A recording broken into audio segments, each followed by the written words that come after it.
after a couple weeks of terrible scheduling conflicts and last minute things coming up, um, we return to the Uniques as they kind of recuperate after a bloody battle with some Red Wizards of Thay and maybe cultists. We're not 100% sure. um, to retrieve their family from their clutches. Uh, Morgan is currently seeking out Loki in order to delegate some tasks because honestly, we have way too much on our plate. We probably should have done this months earlier. Uh, Rebecca heads off to Mount Celestia to retrieve the three great worms and their guide from Silvery Moon, and maybe stop over in Arcadia for some perfect fruit for Morgan. Also, Cunk went corporate. He got in the guild for fishing. Cunk finally became a licensed fisher in Waterdeep.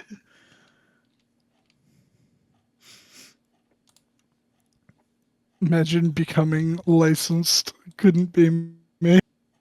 You are licensed, though. Can't believe both rogues in the group have gone legit.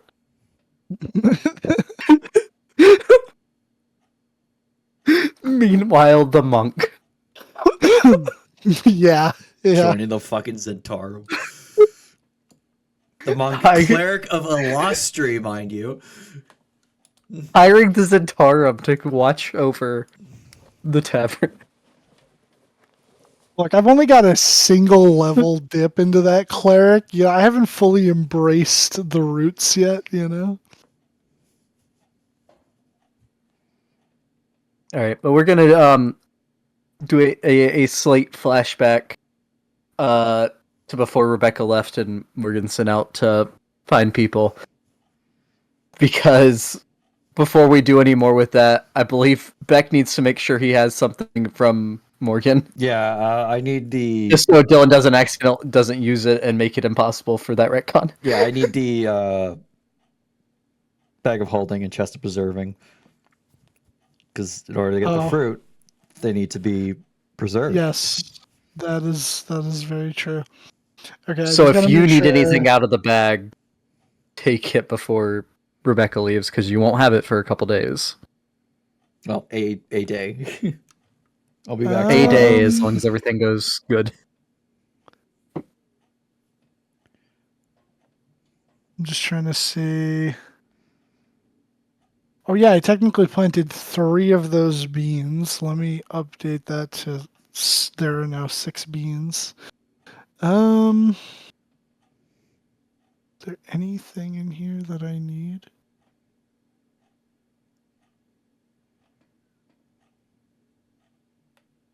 He'll keep the...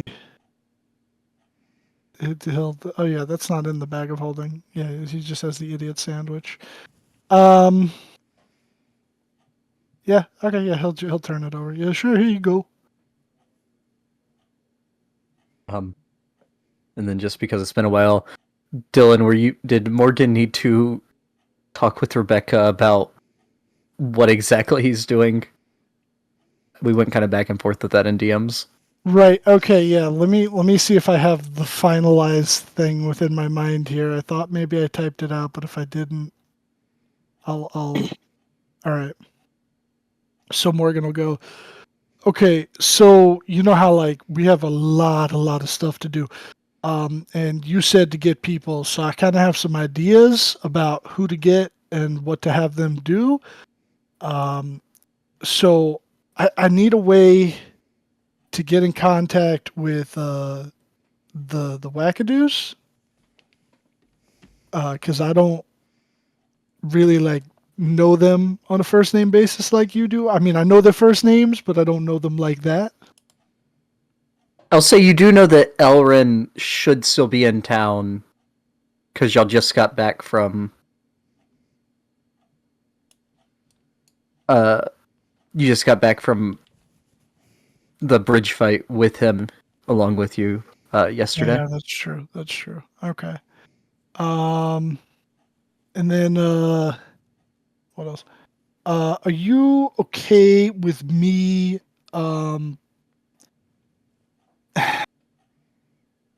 It's either I had some ideas to maybe hire the ferrets and the goblet, golden goblet, for a while. And in order to do that, I would need funds. And I know I told you don't take out a loan with Mert, and I really don't want to either. But an idea had occurred to me that I could potentially promise them a percentage of what we would be gaining from the horde. Now I can sacrifice my own personal part or a portion of it, or I don't know if you thought maybe that's something the uniques could do a percentage, I so mean, it's not Uniques just could take some. Oh fuck! No, fuck. Never mind. Keep talking. right. So basically, either a percentage of what we would gain from the horde once Tiamat is defeated, fingers crossed, that a percentage of our percentage would go to both of them to pay them for their services from now up until the conflict, whatever it is that we have them doing. Basically getting them on retainer. Yeah, effectively, yes. Sure. We need help. Honestly, we've been doing too much of this shit by ourselves. Okay, all right. Yeah, there was that. Getting in contact with any of the wackadoos, and then what else was he gonna?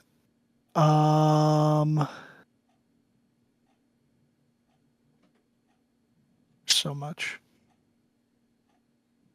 There's so much. Yeah, I'll figure it out from there. Just so long as you're cool with that. Yeah. Go right ahead. Yeah. Alan's probably still in town. If you need to talk to him, probably he might be near Pierce because they knew each other before. But if you can't find him, just check big trees for a wood elf. I feel like that's reinforcing a stereotype, but okay, I will do exactly that. It really isn't. It's 100% his character. If you get pelted in the back of the head with a copper coin, check the nearest tree. Will do.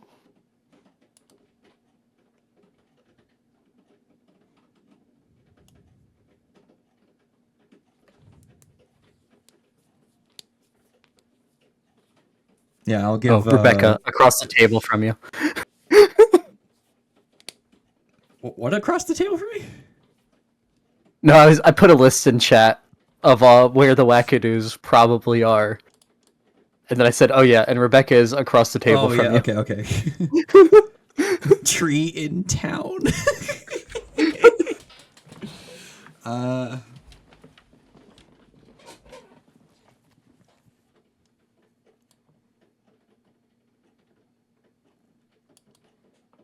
All right, yeah, I'm off. Do you need anything else before I go to another world? No, not really. Just be safe and all that jazz. All right. And don't come back dead. Bit insensitive after my most recent experience, but okay. Yeah, but after that experience, you're more alive than you have been in a while. a very long time. Yeah.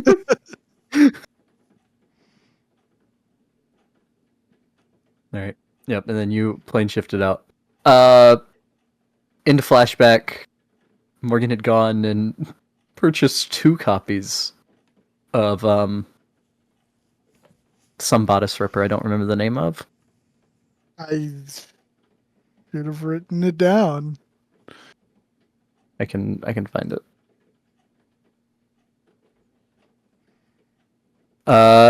We'll flip over to Rebecca. Rebecca, you arrive on the in the shallows of the sea surrounding Lunia. All right, I'll You're about in like knee deep water, 100 feet offshore. I'll start trudging through the water to shore to get to town.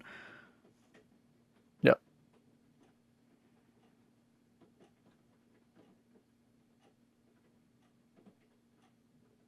Yep. You walk up to shore. I think the town was also called Lunia.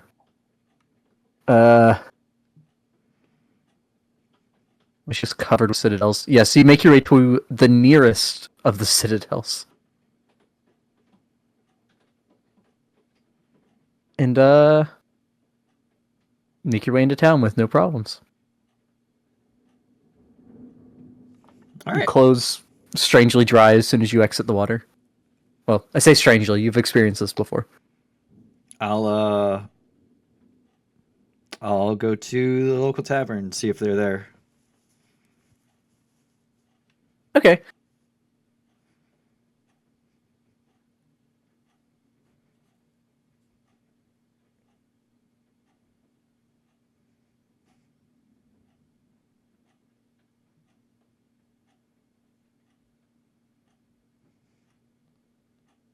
You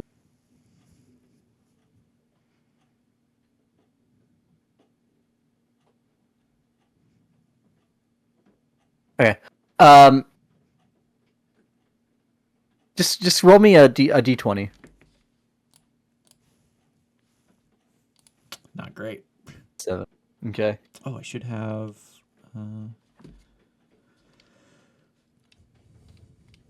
temp HP because I've had a long rest. Yes. Yeah. So you go into the tavern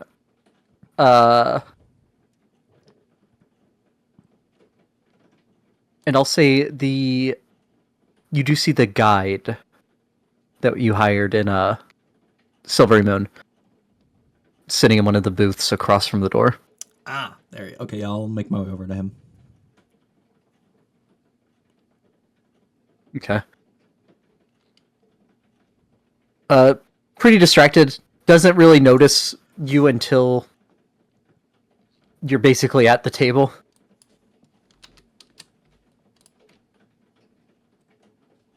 Hey, good to see you. You're all right. Where are the other three?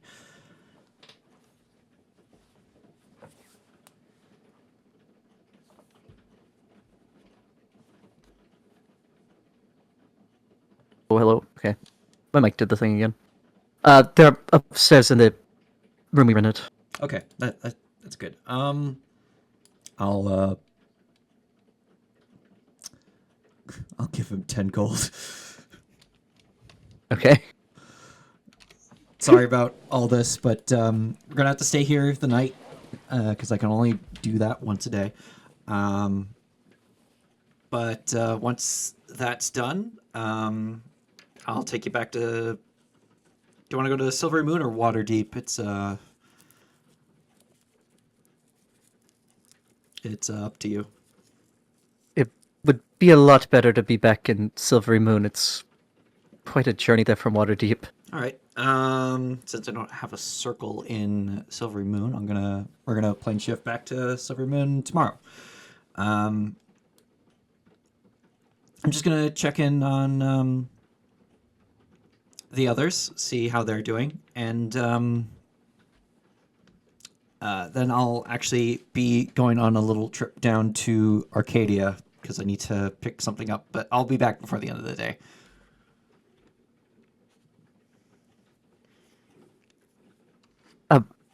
Okay. Sounds good. Right, and I'll.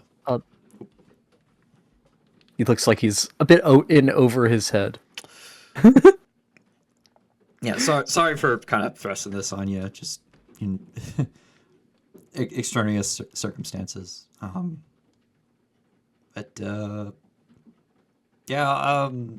If anyone comes through our tavern in Waterdeep and someone mentions they're looking for a guide in Silver Moon, I'll definitely leave you a recommendation. Thank you. Thank you. Yeah, I'll head upstairs and check on the three travelers three disguised great worms that don't know they're great worms. Okay. As he looks over and is trying not to stare at the mask with 3 flame wings coming out of it. Mask with 3 flame wings. Yeah, let me put it down. These are a thing you saw before. Uh,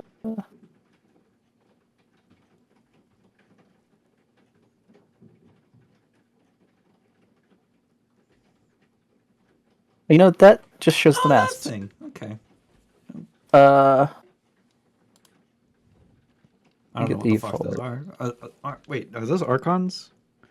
They're one of the types of archons, yeah. Yeah. Which are like the native spirits on Mount Celestia. There. That's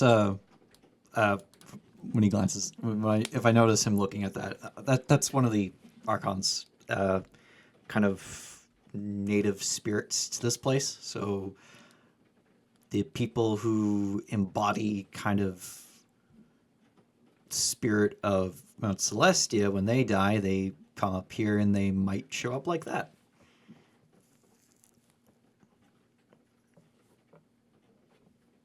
Okay. He just keeps like, even though he's been here for about a day at this point, just very hard not to Yeah, look at all the. bringing a just Joe Schmo to heaven probably is a lot to take in. Yeah, yeah. Yeah, I'll go and check on the great worms.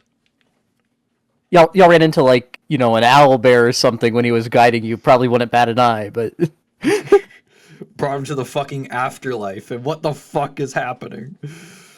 yeah, I'm saving your life by sending you to the afterlife. But yeah, you go check up. You find out from him what room it is and check the room.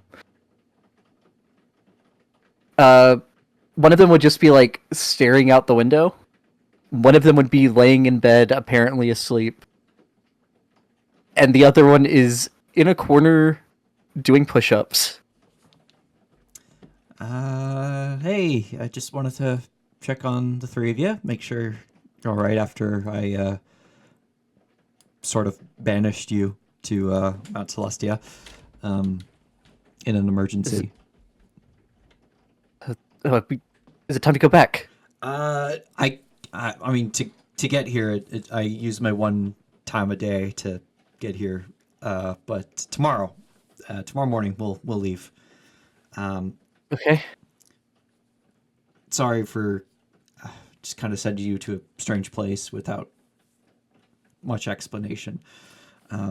Good news, we defeated the dragon that came in a well. We scared it off. They managed to escape, but the we'll be meeting with the individual that we were setting out to meet with tomorrow back in Waterdeep. I won't be here for the rest of the day. I'm actually gonna head on over to a farm to pick up some fruit for my uncle because well, it's perfect fruit and he wants to make ale out of it. So if you need anything, I'll give them each 5 gold. Okay. If you need anything, here's some money. You can buy food, buy drinks, maybe go shopping if you want. You're literally in heaven. Just don't stray too far.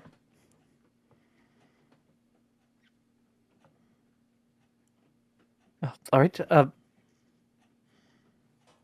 So the person we were going to meet was in Waterdeep the whole time? No.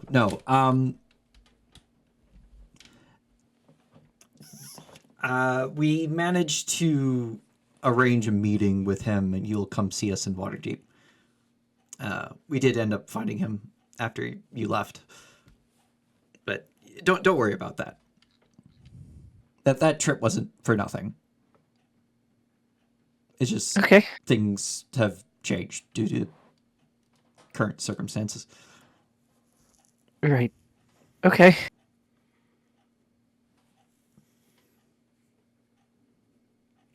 And he goes back to staring out the window. Is there like a... Does he seem like to have like a strange recognition of the stuff he's seeing out the window? Or is it more just like looking outside at something that you don't understand and you don't know what it is? I'd say that would be an insight check. 25.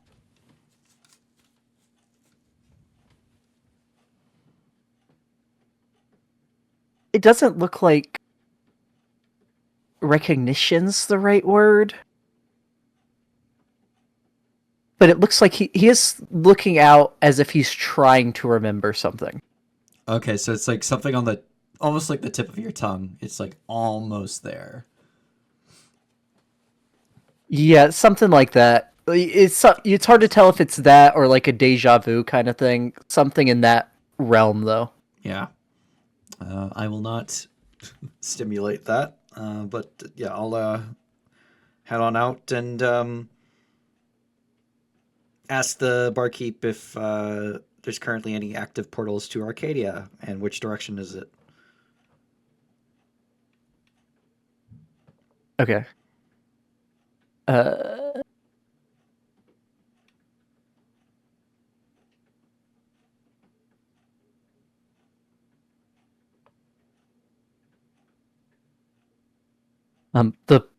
The portals open and close fairly frequently.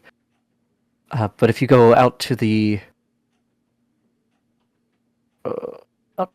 Silver Sea, you should be able to see them on some of the small islands. And if you're looking for Arcadia, you said? Yes. Okay. To Arcadia are...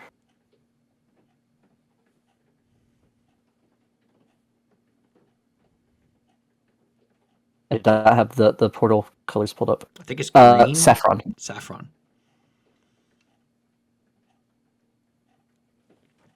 All right, thanks. Where's that? And I'll set off looking for a saffron portal. I'll cast Fly on myself, so I don't have to trudge through knee-deep water.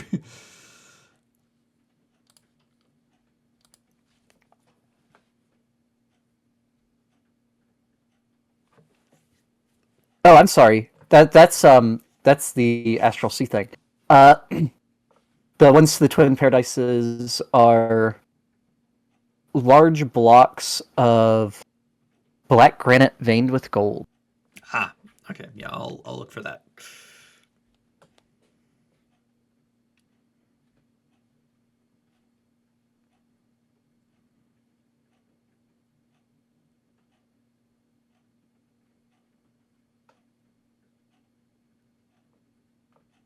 And yeah, easy enough.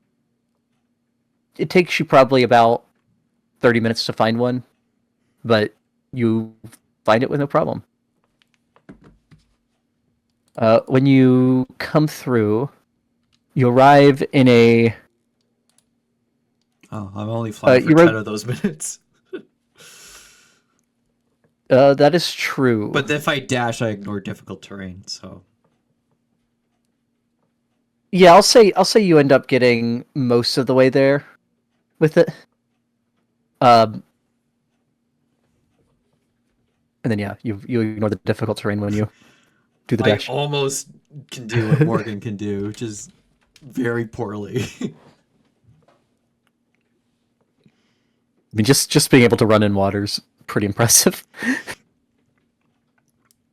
It's not easy. No, it is not. Running on water? Yeah, Or no. running in water. No, I mean running. I mean running in water. It's Oh yeah, yeah. But yeah, you arrive. It is nighttime, and you see yourself on the. You find yourself on the roadside of a perfectly straight road. Do I see any perfect fruit trees? You do not, and you would remember that when you had found them before, they were in more of an orchard. All right, I'll. Do I see Mount Clangeddon? Yes, Mount Clangeddon would be.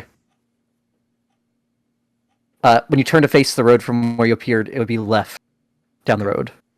It's Uh, not. It's not straight off of the road, but it is that direction. I remember there was an orchard near Clangeddon, so I'll head that way, keeping an eye out for a nearby Yeah. orchard. Okay.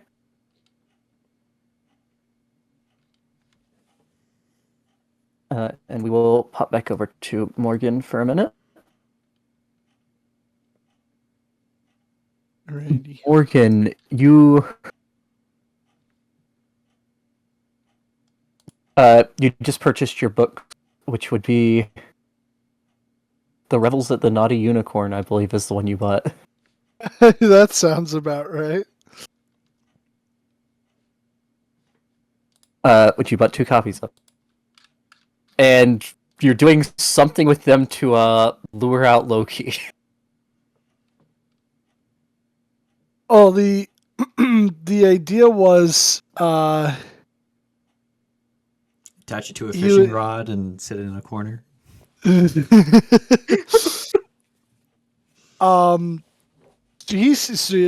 this one Rashal said that they had seen him not too long ago. It was like 2 days ago he had been in the bookstore. Okay. So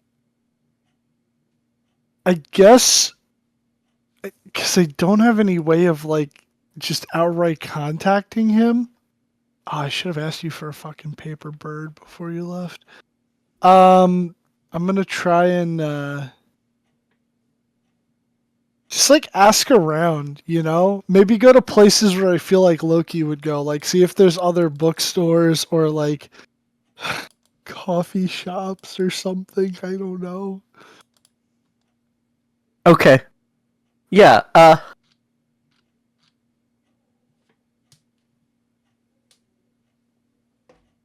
make me an investigation check just to see how long it takes you to end up Okay. finding. Investigation.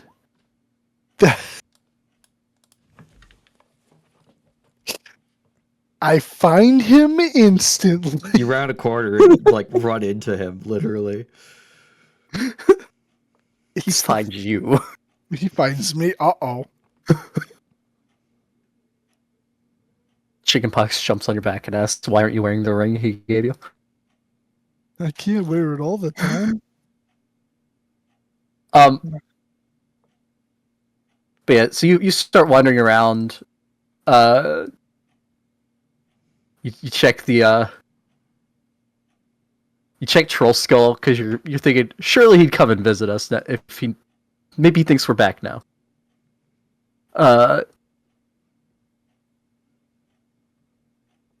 You wander around for we'll call it like 2 hours or so, and then you remember the donut shop near the City of the Dead that you and Loki really liked. So you decide maybe he's down there. Ooh, Which I yeah, believe would I like can get a over donut. over here.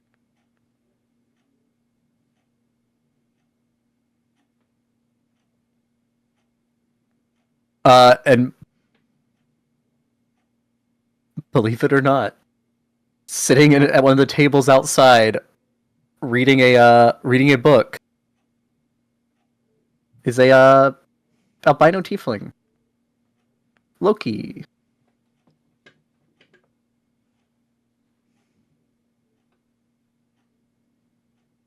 Does he look like he's pretty like into it?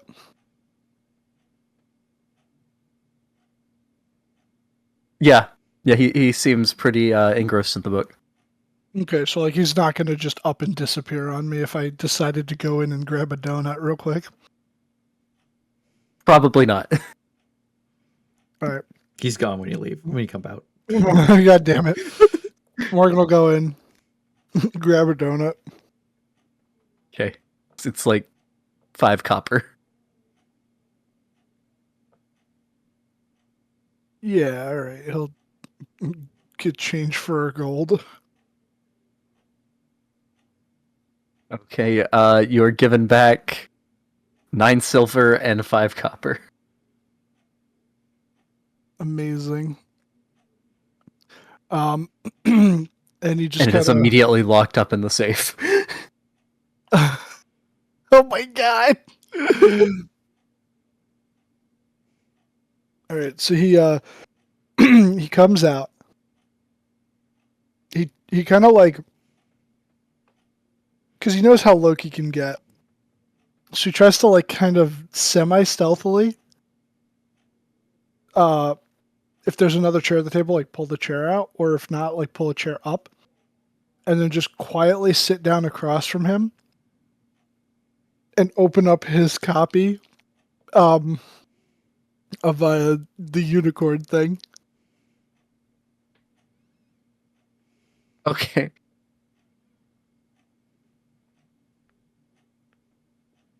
And then just slowly start reading it. But every time that there's something like, you know, interesting or spicy, Morgan will just go, "Oh, oh, I see." Morgan, you get about halfway through reading the first page when there's a tap on your shoulder. Okay. You turn to look at who tapped you on the shoulder from behind, and Loki is standing there.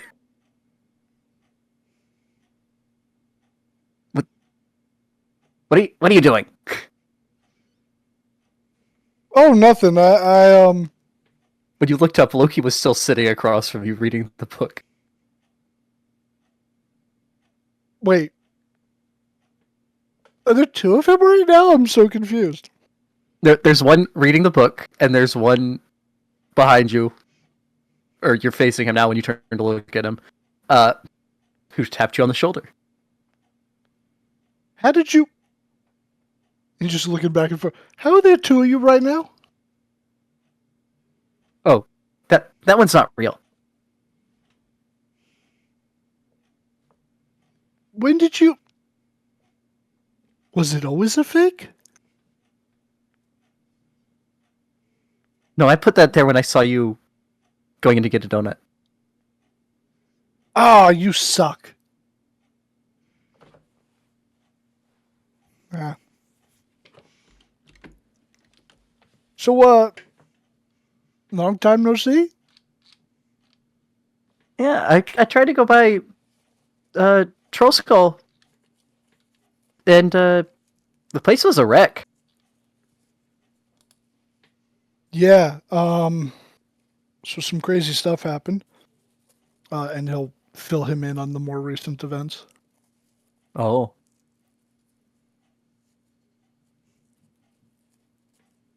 And I will say the wounds on his arm now look like they are mostly healed. But there's some pretty bad scars from it. But he's not in all the wrappings and stuff he had been in the last time you saw him. Okay. So what have you been up to?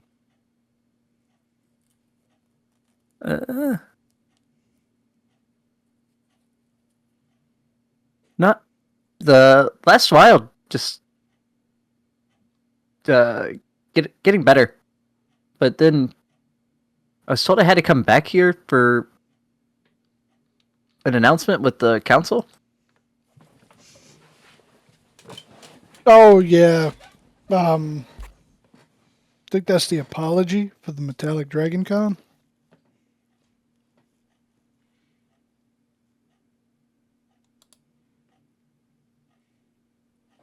What? What are you reading?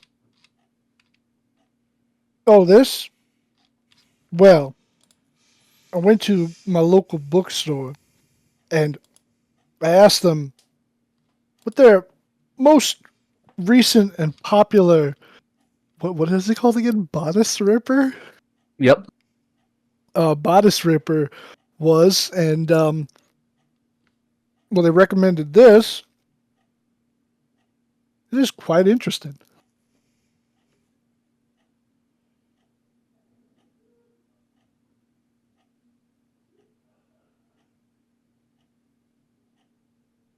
Why does it interest you?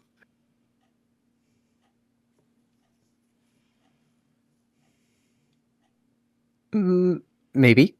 I thought about getting that one when I bought this one the other day. Mm. And he would hold up the one that you see the fake Loki reading. Uh,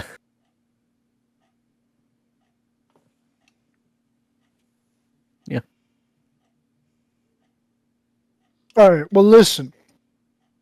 I know that you've been on the mend for a while, but big things are about to go down. It's getting real crazy out there, and there's a lot of stuff that needs doing. But Right. the uniques alone um, can't handle it. And I mean, you are unique, but well, I gotta find a bunch of people. Like, I gotta talk to Stella about maybe restarting the Saviors and going to do some stuff, and then talking to Rebecca's folks in the Wackadoos. Basically, we're getting to that sort of all hands on deck situation. Um, so I might need I definitely need your help. And I thought as a way of maybe smoothing over the fact that I'm sending you into danger once again, um, should you choose to accept, of course, he'll pull out the other copy of the book and hand it to him. Okay. What do you need? Okay, time to consult my notes and remember who I was sending where. All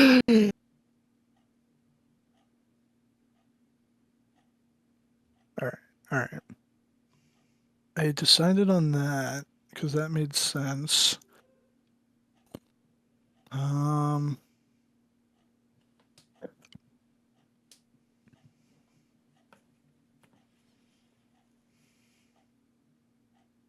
hmm.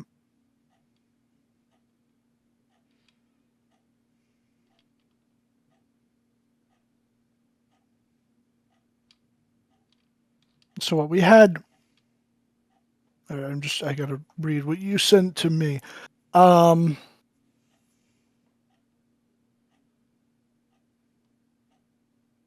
so where is it? I feel like I just keep scrolling past shit.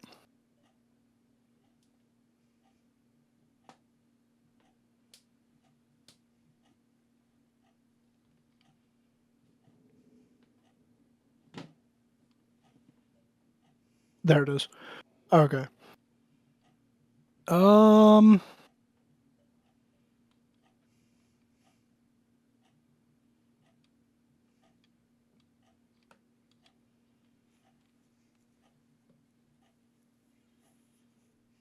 all right. Yeah, yeah. I know what I'm gonna do. Okay. Um,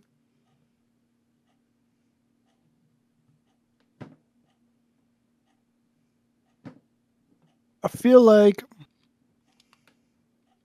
All right, so he'll just explain. Like, all right. So I got a bunch of things that's kind of like up on the docket, and some of the biggest stuff I figured, yeah, because he knows about the golden great worm thing, right? Like, Yeah, all that's where he got his injuries. Him and Chickenpox went and got one of them for you. right. Okay. So I was gonna have Stella reform the saviors, and have them take the golden great worms to the fugue plane. You know, see if they're still worthy and all that. Maybe protect slash keep them there until the time is right to do the reunificationing if it needs to happen there, or still protect them after the fact. Uh, and then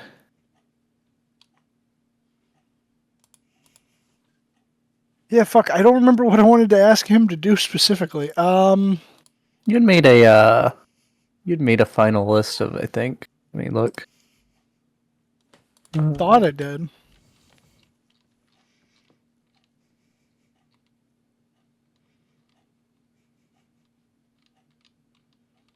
Saviors, Trench, low-level Ventures, Fierce Goblets, Wackadoos. You did not put the other uniques in your list.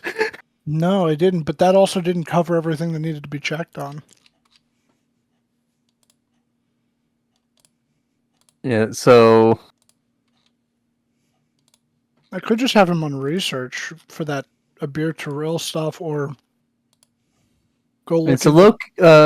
Oiron's kind of looking into parts of that.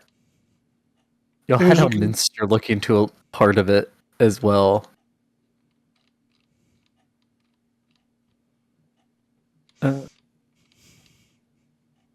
I wonder if I should have him look into the Cholt thing or the.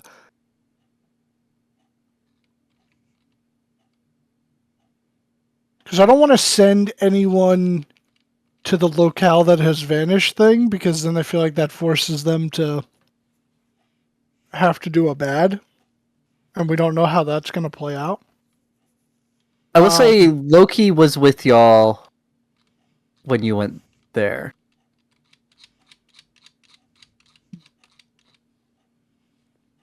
Yeah, place Loki's been to the locale that vanished, or the town with no name. I mean,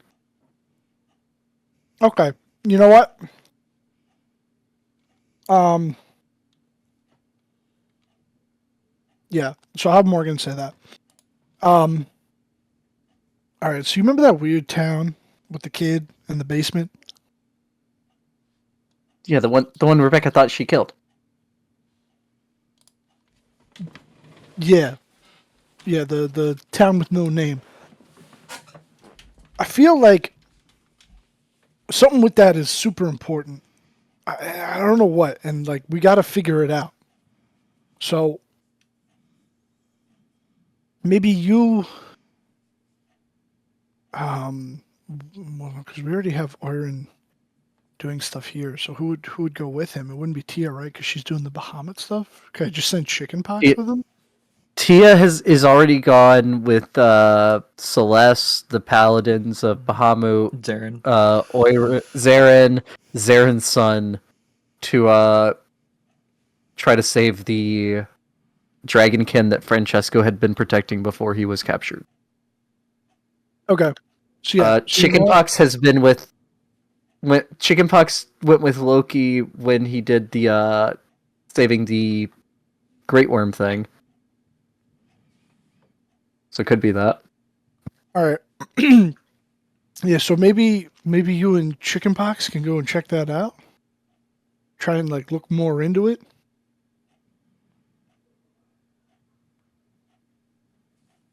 Okay. Because I don't know, some about that. It's almost like a missing puzzle piece. Because of the prophecy. That's part of it, but also too just I don't know, like why it was even made in the first place is weird.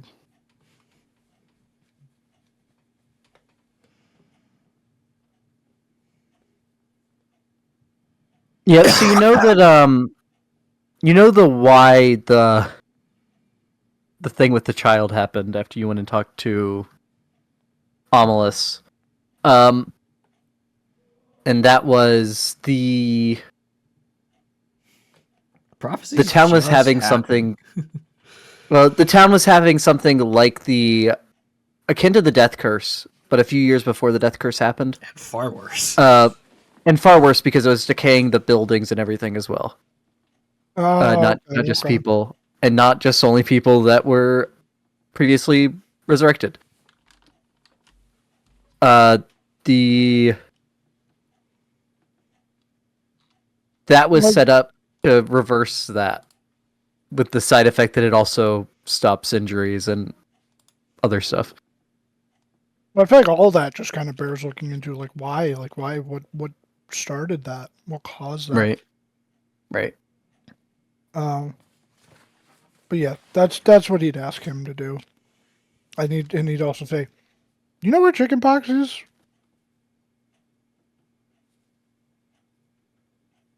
I think he went back to Baldur's Gate. And shit. You ever way get into contact with him?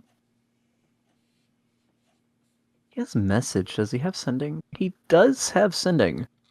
Yeah, he was one of the people that we knew that had sending. Yep.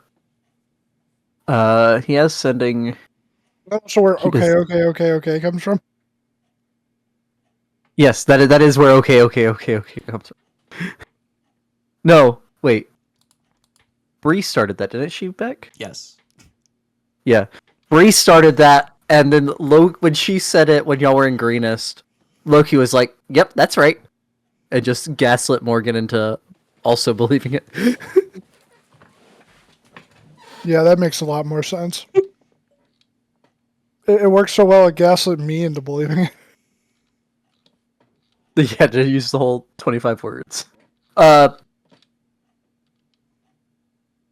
yeah, the how long would it take Loki to get to the green fields in winter? Does he not have We can do teleportation that. circle? So what is that? Or even That's a just 5th level teleport? spell. Teleportation circle is 5th level. Yeah, wizard or sorcerer? He's a wizard. He's a wizard. He does not have either of those, and they're not ones that I added when I leveled him up for the other stuff he's been doing.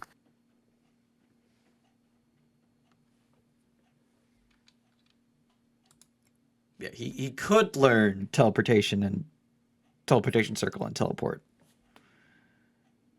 Yes.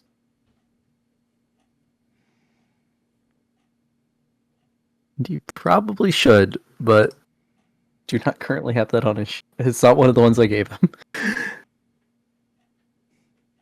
Oh wait, let me look at the spells that he had found that he hadn't copied into his book yet, because those should now be on his sheet. Okay, yeah. He has teleportation circle. He does not have teleport.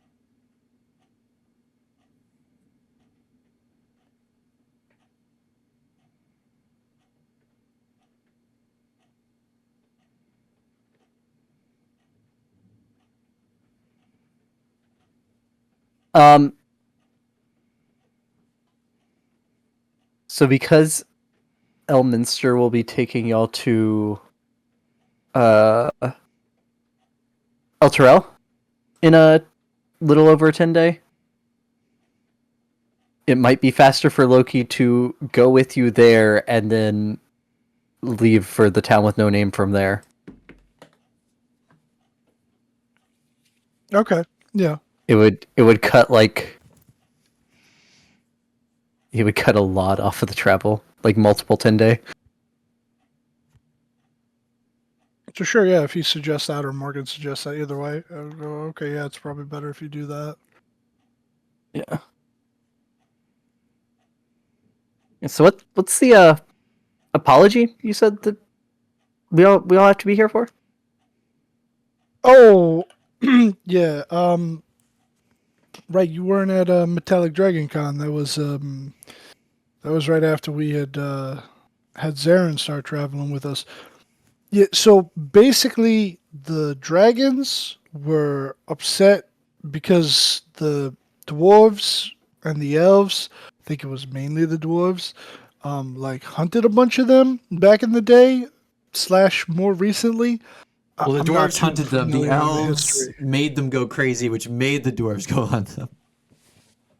Yeah, well, Morgan doesn't remember that. But yeah, so there's a lot of bad blood. But that was like one of their conditions for helping out and like being part of the council and everything and fighting back. I think they were gonna fight, but like on their own terms. But now I guess they're allied with us so long as these things are fulfilled, and that's one of the big ones that they got to get this apology from like the dwarf lords or something. Okay. All right. So we'll say you and Loki have a good chat for a bit. Rebecca, as you are making your way through Abellio, you roll me a D100.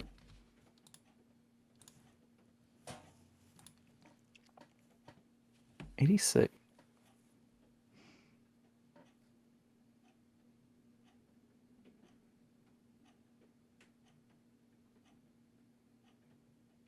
You see up ahead you see the grassland around you begin turning into more forests, perfectly ordered rows.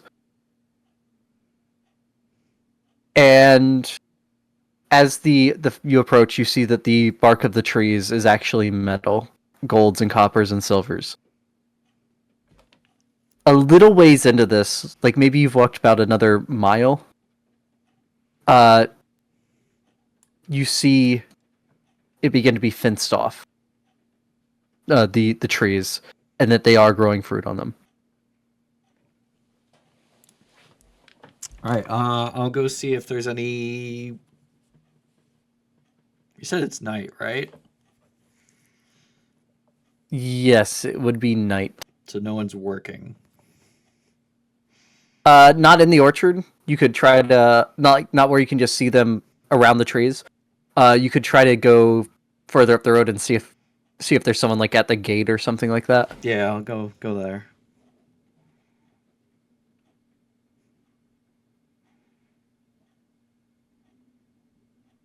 Okay.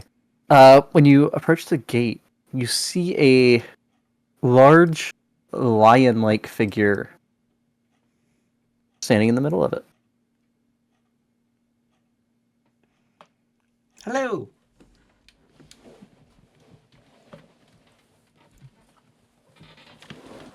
Good evening.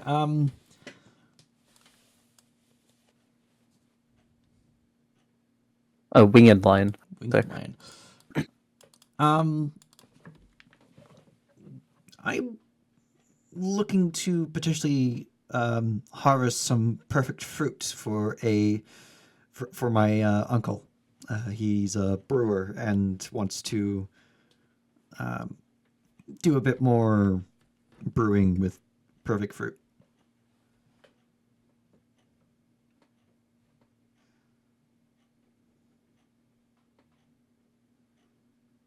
Okay. Bring with.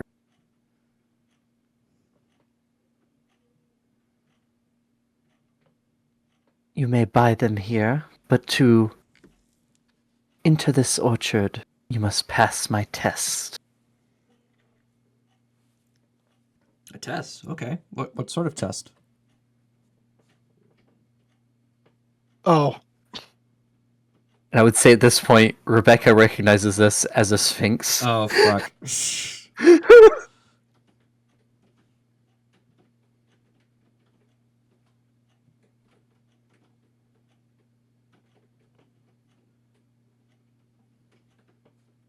Thunderous roar and a rapid pace.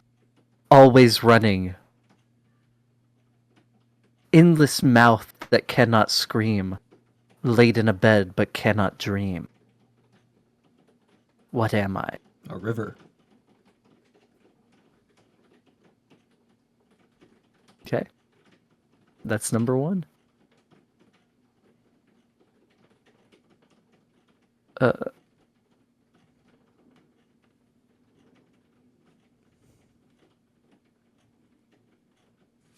For my perfect pitch, I require no sound, and my canopy is closer than a forest's to the ground. I do not have a story, but I do have a plot. I have many. Wait. I have many guys, though many do not.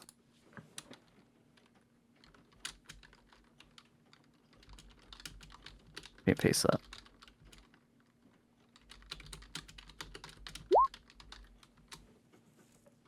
It's not Loki saying that.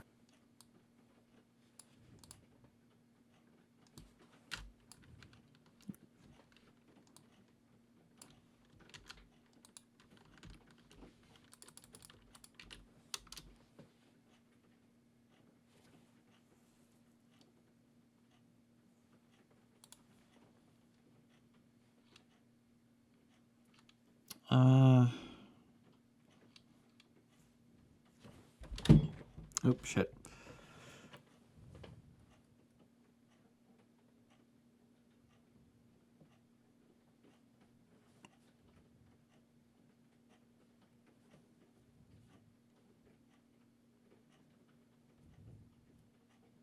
And I'll say, Sphinx BS magic.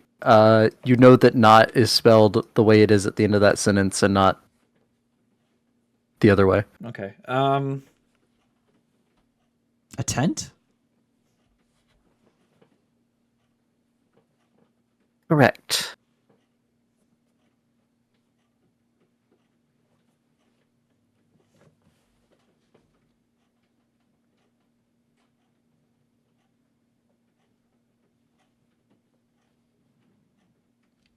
And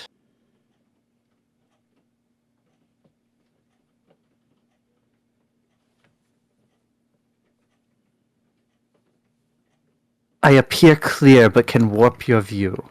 For better or worse, depends on my use. When lightning hits on stormy shores, I can be found, though I'm not the same as yours.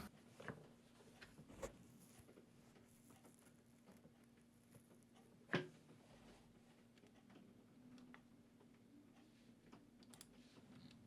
could just type that one out.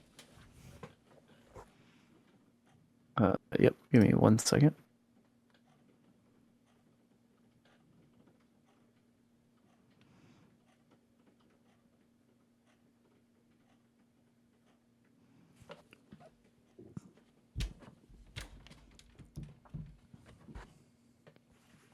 Pure clear, but can warp your view. For better.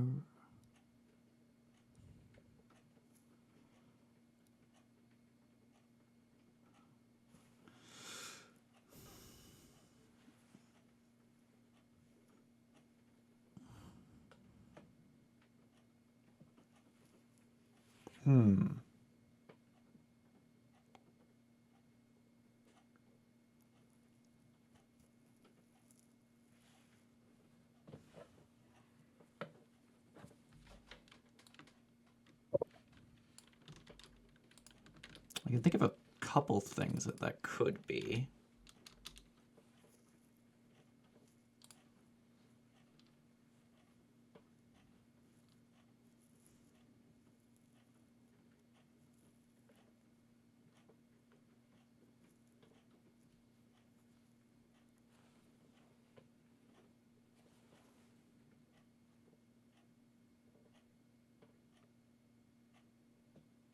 So, if you want to make a check, you could give me the things you're thinking of, and I could narrow it down from there if you roll good.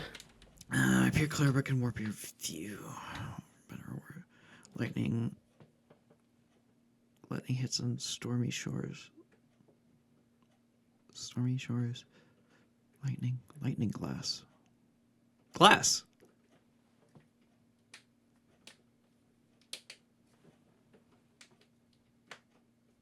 Glask. Glask. Correct.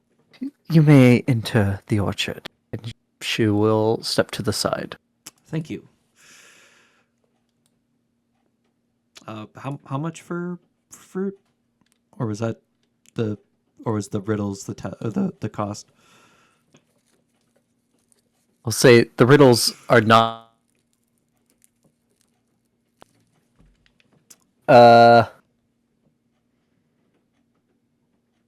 Price is.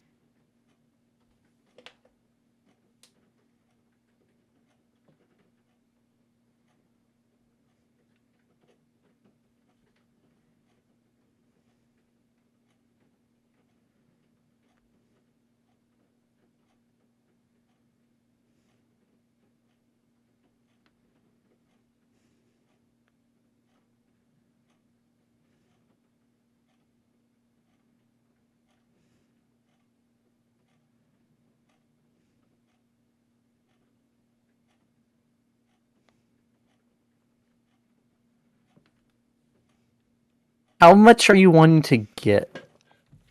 Well, it depends on how much a fruit is. Okay.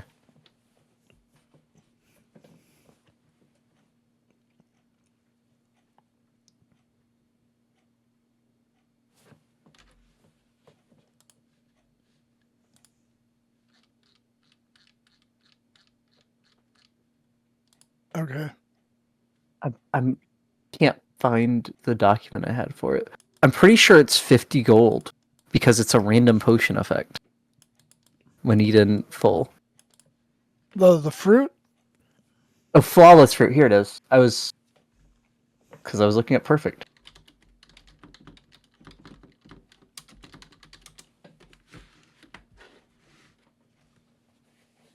Yeah, it's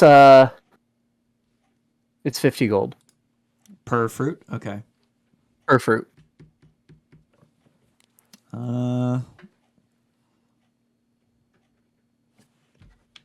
So I will get.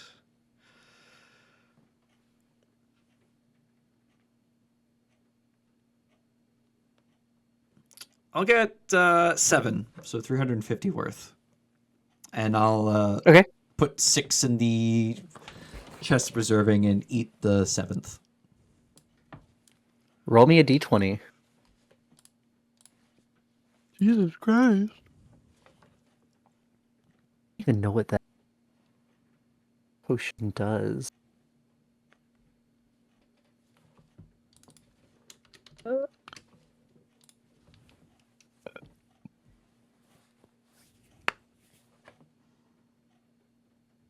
Rebecca, that fruit had a spicy kick to it. You feel like I could breathe you fire. can breathe fire. Neat. It's a potion of you get the effects of potion of fire breath. So for what until 1 hour passes or until you breathe fire 3 times.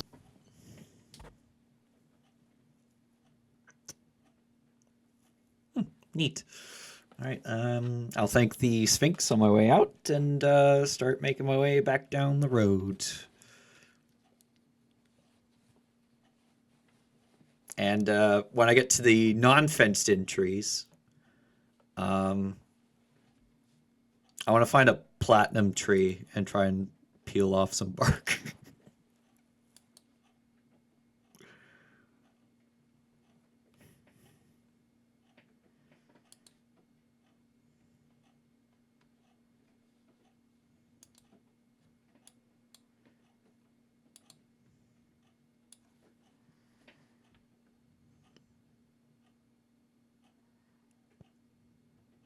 What's your alignment? Neutral good. Okay. I mean, it's not fenced in. They're just growing. There's no sign saying, please don't harvest the trees.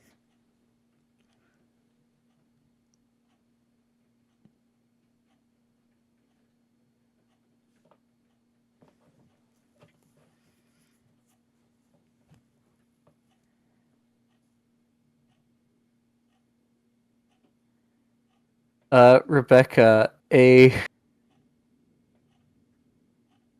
do have thank you, Cobalt Press. I do have a stat block for this. A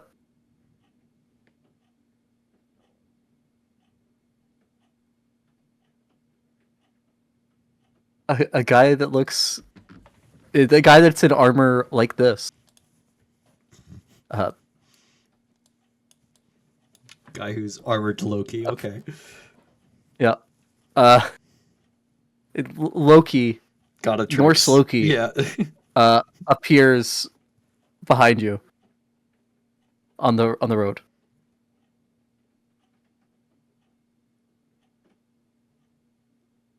I turn around and look Nope. at him.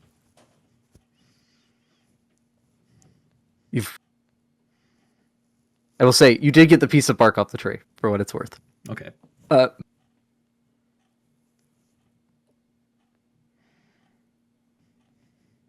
You've broken the law. How do you plead? Broken the law? What law?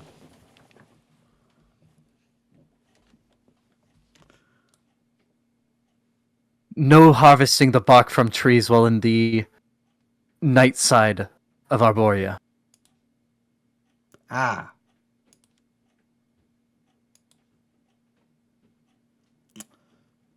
I plead ignorance.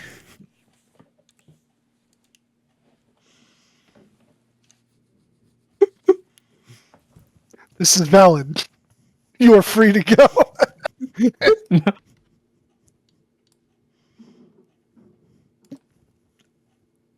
The old ignorance approach, eh? Let us see if your words ring true. Go and like You kind of try and press the bark back onto the tree. You must pay the fine of 30 gold or be placed in prison. Oh, 30 gold? Okay, yeah, sure. Do I can I keep the bark? Because I don't think this is gonna stick. As it is your first offense. Yes. All right. All right. Next time, I'll remember. Dayside only. I can harvest the trees, the tree bark. Is that correct? You cannot harvest them in the night side, correct? But were I to come back in the day, it would be fine. Depending on your method of harvesting, yes. What I just if I did what I just did during the day, would that have been fine? What did you use to pull the bark off? Like just your hand, or did you use a tool? It depends on how hard it was to get off. I'd say like it would be relatively easy if you pried off piece off with like your dagger. Doing it with your hand would have. You definitely have felt the metal cutting into your hand. Probably get it started with the dagger and then peel it off with my hands. Okay. Because like once you get it like started, be like peeling off dead skin.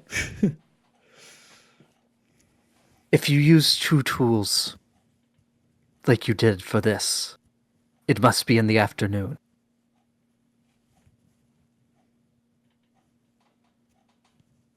All right. I apologize. I will make sure it does not happen again.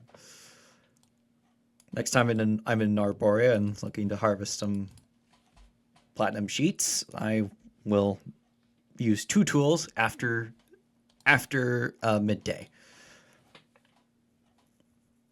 and before night. He'll nod and walk off down the road. Whoops. And I quote, "The laws that govern life across Arcadia are complex and Byzantine."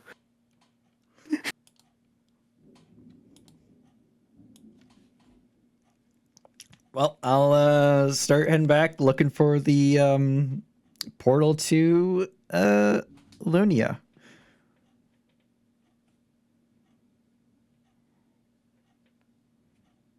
Okay.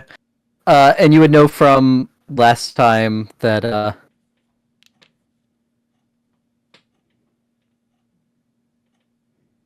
you are looking for Wasn't it marble? white ivory shaped like Ivory. a flower trellis.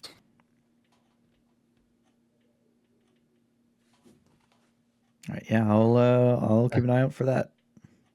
Which is pretty close to marble, to be Yeah. fair. In appearance. Luckily, you were on the lowest tier of a lawbreak for the fine. You could have ended up with 2d6 nights of imprisonment. Yikes. I can't believe I just got stop right there, criminal scum. Morgan, after spending some time talking with Loki, where are you going next? Trying to recruit people?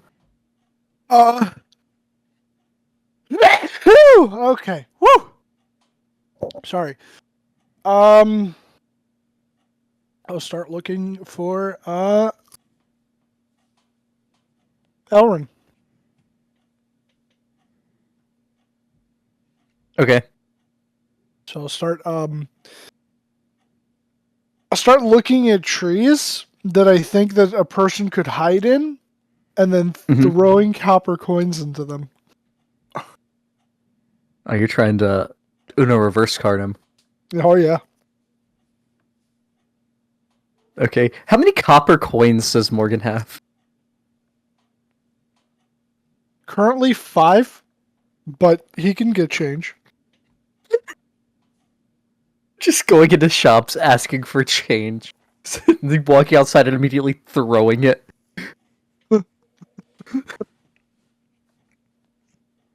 Alright.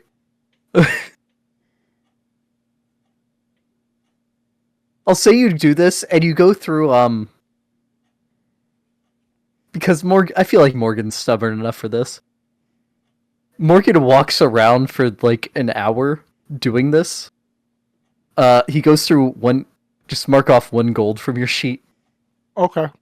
as you've thrown coins into 100 trees. And about the time you've finally given up. Well, would Morgan have given up after that, or would he have been going to get more change? After an hour of doing He would have given up after that point, yeah. Okay. Alright. As you're like giving up and like, man, this ain't working. You turn around and you see this man there with a sack of copper coins.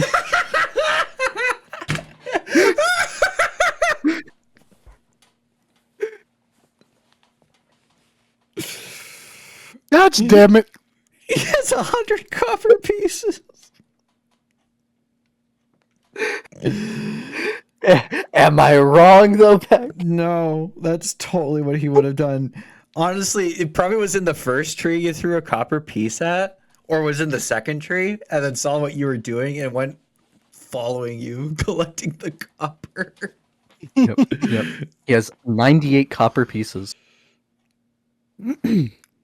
I guess I just gave you plenty of ammo, huh? Yep. You know, you could have come Were you out looking for sooner. me? Yeah, I was. I wanted to see how many more coins you'd throw. Man. All right. Well, since I found you. And I will say you are just standing in a street with traffic going by. Or yeah, traffic. Yeah, he'll yeah, excuse me. Just follow me back to Trollskull. I gotta talk to you about some stuff. Or actually, do you know where Pierce is? Probably at the temple. Let's go meet him. Okay. And I'll kind of follow him because I don't know which temple. I know my temple. I don't know Probably other people's Kellamvor. temples. Probably California, but Morgan didn't pay attention to where all the houses of worship are. He knows where every bar is in Waterdeep. And I mean every bar. Even the ones they don't want you to know about. Especially. Especially the ones they don't want you Actually, to know about. yeah, I believe when I'm back there, I said it's over here in the Trades Ward, so the City of the Dead. I'll be right back. But you arrive at the temple. It's not an exceptionally large temple compared to some of the ones in the city. It's bigger than the no roof building that the temple to Illustrae is in. But it's roughly the size of a merchant class house. Okay. And is Pierce like the only one in here? Or are there like others? No, so there would be we'll say there'd be like 6 acolytes or whatever the equivalent is. Like helping people. Either talking with them, or there are a couple that are like casting spells. Pierce would have been like in a back room, and when you walked in, Elrin would have gone up and asked someone to get him. Okay. Well, actually, if you would have been in the back room, I think it would have been better if we just met him there for some privacy. So Morgan would have just asked like one of the acolyte, like, hey, is it okay if we just meet him back there for some privacy? Okay. Yeah. So you're led back. Well, you wait about 5 minutes as he was not in a room by himself. He was dealing with something you're not sure what, and you're led into a different room with him. Okay.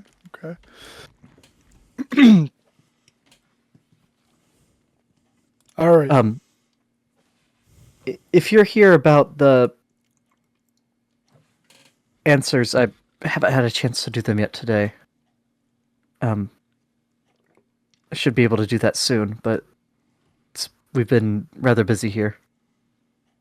Answers. He's still following the flowchart of who done it. Oh yeah, that's right. We had him ask that. Oh yeah, no, not that. So listen.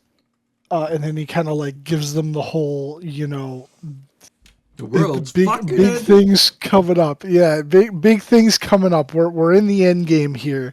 All hands on deck. We need people. And then he's gonna say, um,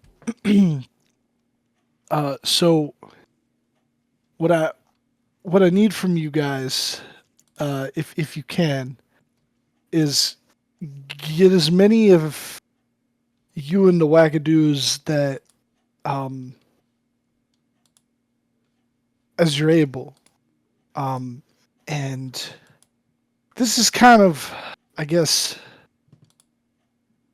it's a little bit of a more of a personal thing, but it's something that we haven't been able to get around to just because of all the crazy shit that's happening.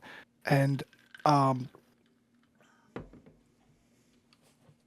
feel like I feel like this one really doesn't apply to that because it's something that could be done later. But you know what? You know what? Yeah, he'll explain it like this. Um, so Rebecca's dad, uh, it's weird. He's somehow trapped simultaneously in 2 of the 9 hells. And we wanted to try and find a way to free him, to bring him back. my thought process with this is that if he's anything like his sister, my wife, um, that he might have similar abilities or some form of, something that he could add to the upcoming fight. And having more than one clairvoyant person, more than one diviner would definitely work in our favor. I But I also, am too, sure Sel has told you that he was a ranger. did she? Yeah, I Stella would don't. have told you he's a ranger. Okay. All right. I don't think Rebecca knows like what Kind of ranger. circle, Yeah. what a conclave I think is what it is. What conclave he took to, but he was a ranger, and either Stella or Rebecca probably would have told you that. You will not say the diviner bit. As powerful ranger, it could be quite useful. Um, any people that we can bring back, and also too, just it's kind of me trying to, I guess, do something nice for my niece. Have like a little bit of a, I guess, a family reunion in case the world ends, type of a deal. I know it's kind of a selfish ask, but I would greatly appreciate your assistance.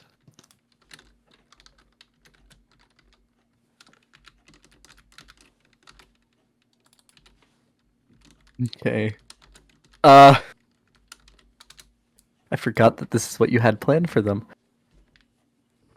Because I think you had said that they were like one of the better ones for it, right? I had said that they're one of the more capable groups of the people on your list. I mean, they literally stopped a death curse. Yeah, Yes. they could take a quick 20-minute in and out adventure to 2 separate layers of hell Yeah. for a rescue mission. Yeah. Can't believe Drista Warden was actually trapped with Rebecca's dad, and Morgan misses out the chance to meet him. No, see, because it's wilder if it was actually that your dad was Drisdorden. Because then, first of all, How are Drow and a Eladrin siblings. We don't know. But then again, how is Laurel Silverhand and Kalua. Kalue siblings? We don't know. Yeah, it's that's fair. That part's fair. that means that Drist was my brother-in-law all along. Still never met him. Okay.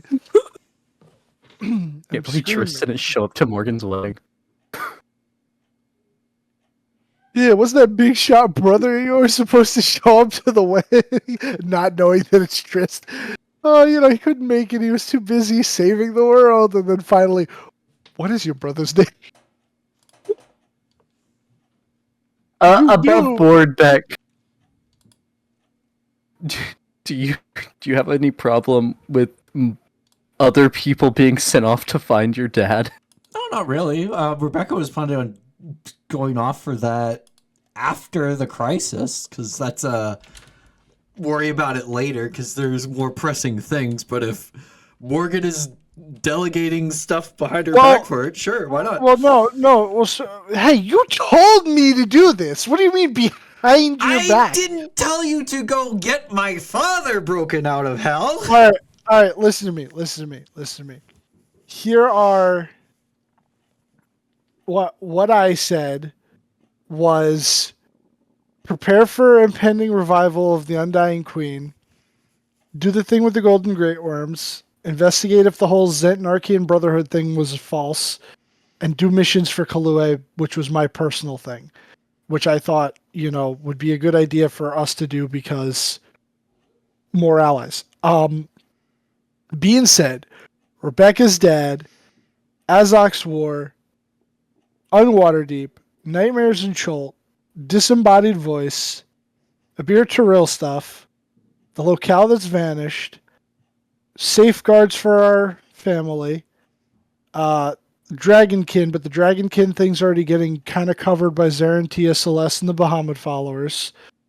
And if anyone in town was linked to the attack on Troll Skull, which is kind of the same thing, but not exactly to the whole Zent Arcane Brotherhood thing, because they're both directly related to one another.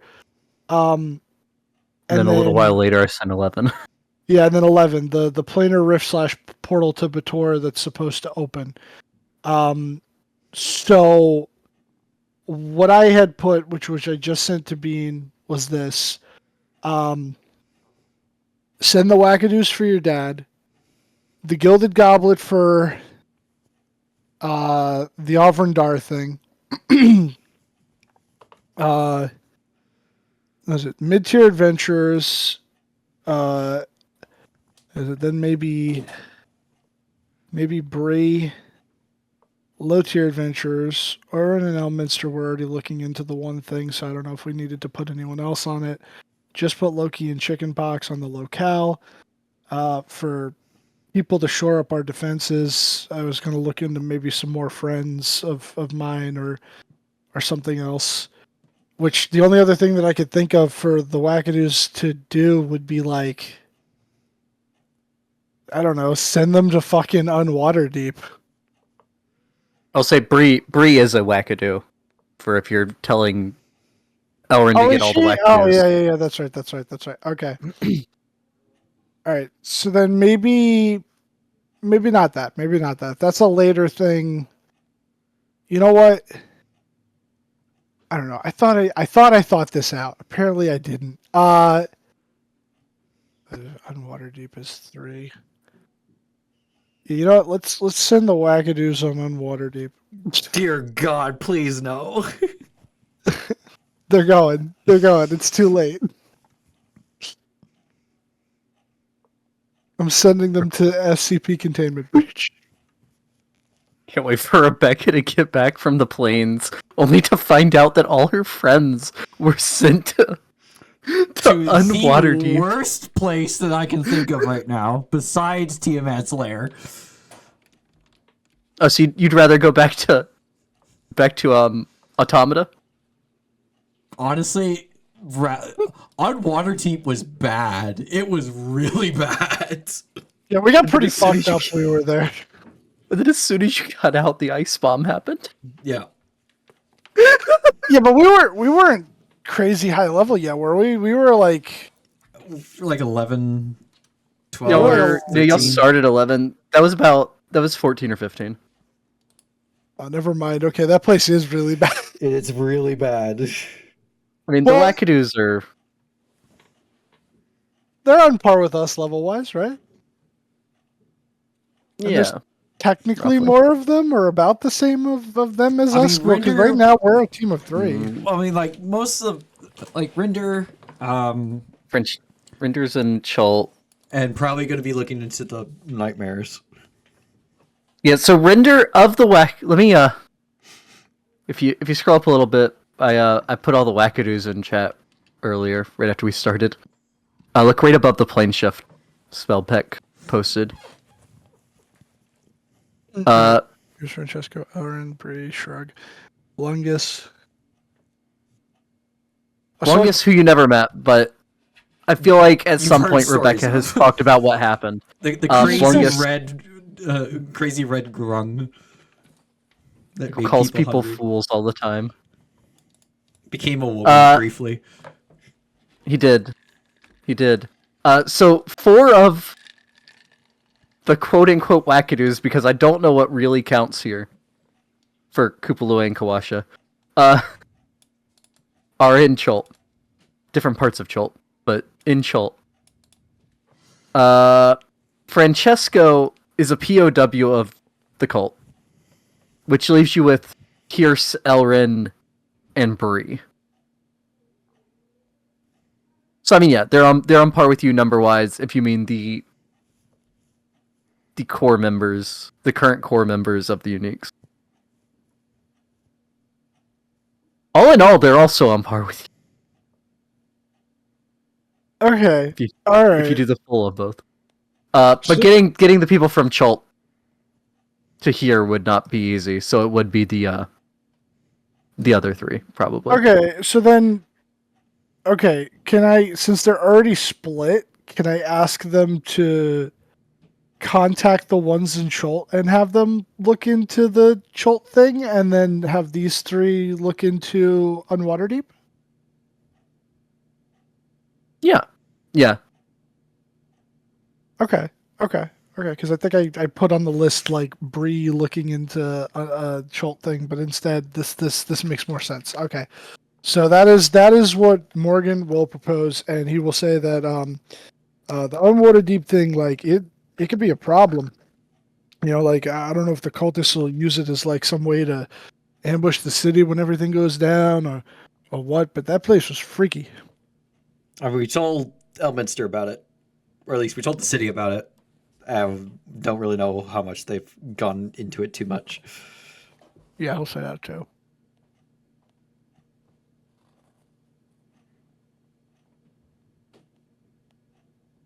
All right. I can Pierce would. All right. I can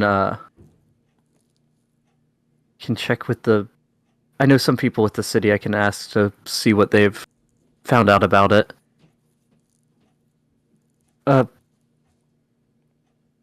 Think we can do that. Nelrin will say, "Yeah, I can contact Bree.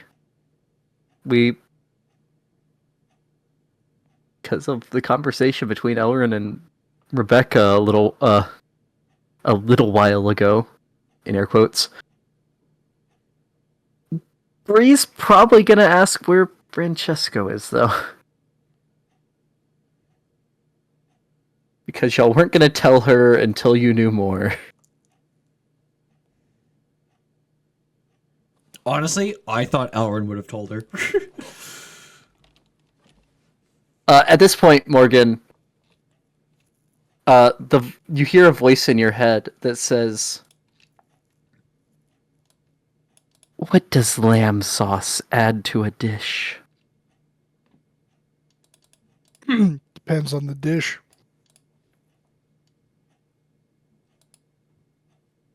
Okay. There's no response.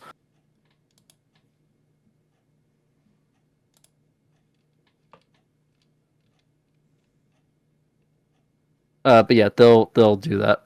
Yeah. Okay. He will thank them.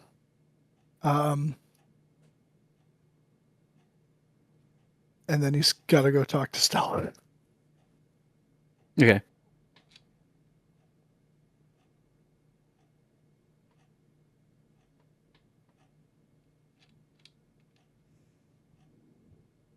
Rebecca, after walking around for a couple of hours, you see a straight line of daylight begin approaching you. And just after you enter morning, you do see one of the trellises that is you've passed a couple that are obsidian. You do now see one that is ivory. There we go.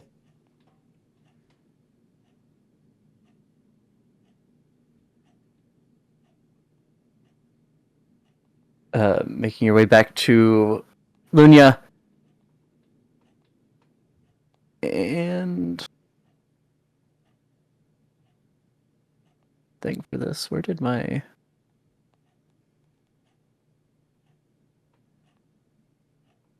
Celestia? There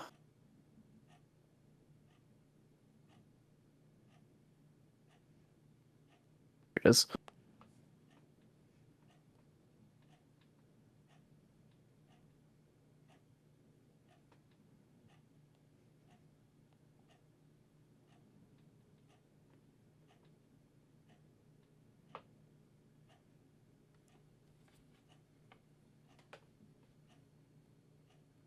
As you step out of the portal, you are almost ran over by a unicorn that was racing into the portal, but it passes just above your head.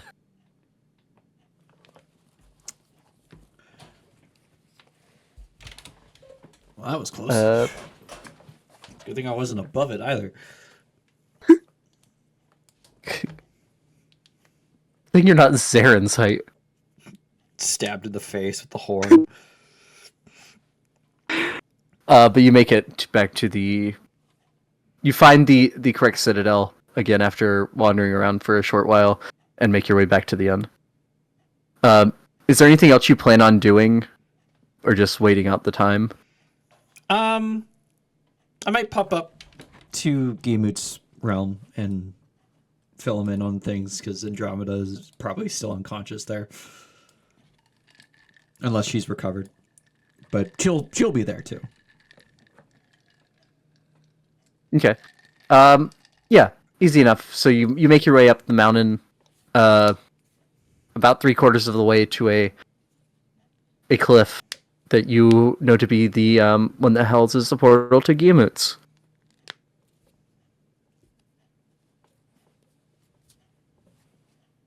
You walk into the glade of trees, and passing between two of them, you find yourself in an open field. This time, instead of or an open field with the mountain in the background. This time, instead of you being by yourself when you arrive, and then Giamut flying over and landing, Giamut is already there on the ground. And so is Andromeda, who is unconscious.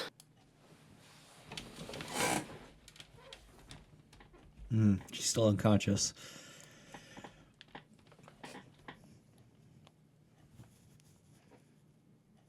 Welcome back. I see you have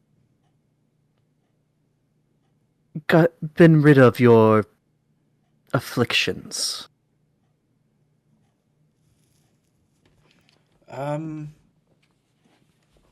Yeah, something with Kelimvor bringing me back, it seems.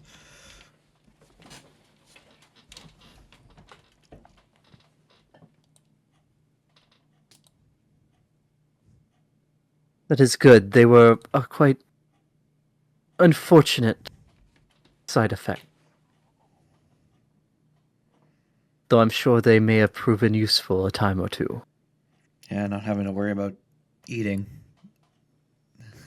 Not having to pack rations, that was nice. And just being able to swim with no problem. Not having to worry about breathing. That was very useful.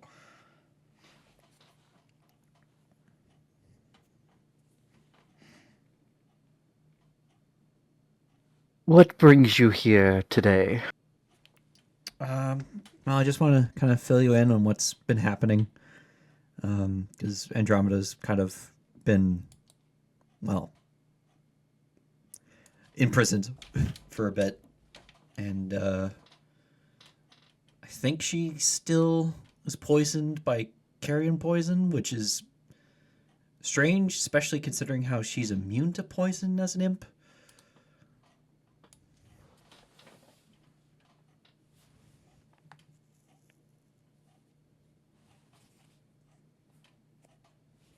I don't think the carrion crawler mucus is the one that. But yeah, either way. Yeah, whatever it was that put them to sleep. That was the sleep spell, modified sleep spell. Ah. Okay. Was what was used on Andromeda and Lauret. Okay, I thought it was poison. Never mind. No, there was a poison that was used on Stella because the people that did this to you were smart and knew that elves aren't affected by the sleep spell.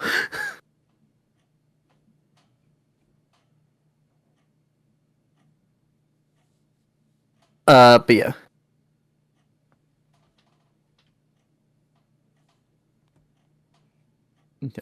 He would gesture for you to go on with whatever you don't have to go through the whole thing if you don't want, but what you filling him in about? The great worms, the seeing Protanther, to have them judged, and if that's a great idea, and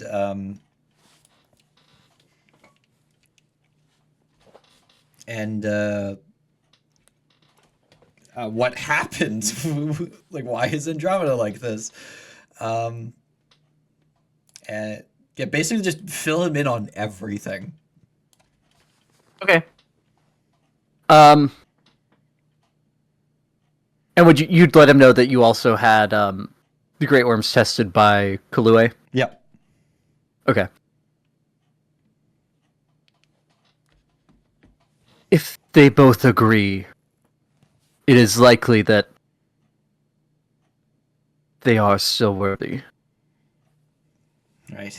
But if Perchanther ends up disagreeing, and we're going to have to go on a trip to the Fugue Plane, which second time in a 10-day I'll probably be there.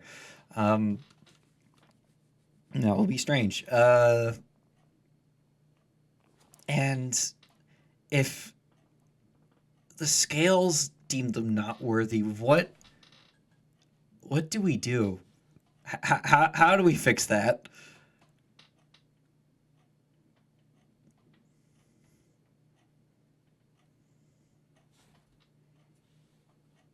That is a question that we currently have Bahamut's sages looking into. What alternative we might have. We are hoping that that is not the case. But if it is, the only other option we know right now is far riskier than I would like to see. Which is Do you recall the divine essence you and your friends recovered? yes. If only one or two of the great worms are no longer worthy, and the majority of them still are, taking that directly to the Platinum Dragon would likely make up the difference. But transporting that, especially into the territory of the cult, And probably on the has day great of risk. with her there. That's insane. That is why we are looking for any alternative.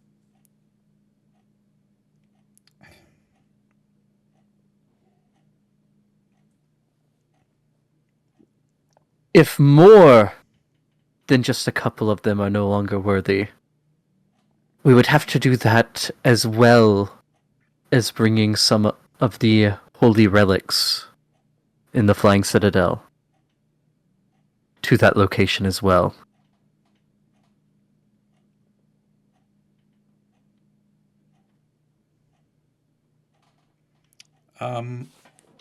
How will we know about the ones that are captured if they're worthy or not?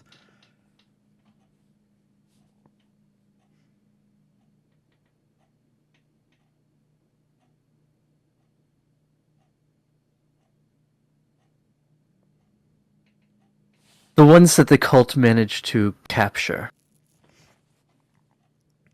they are likely to keep at least most of them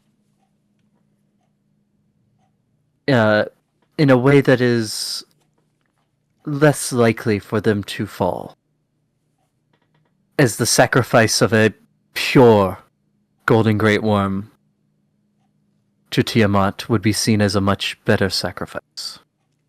Let's see. And they all have to die within quick succession of the others in order to restore him, right?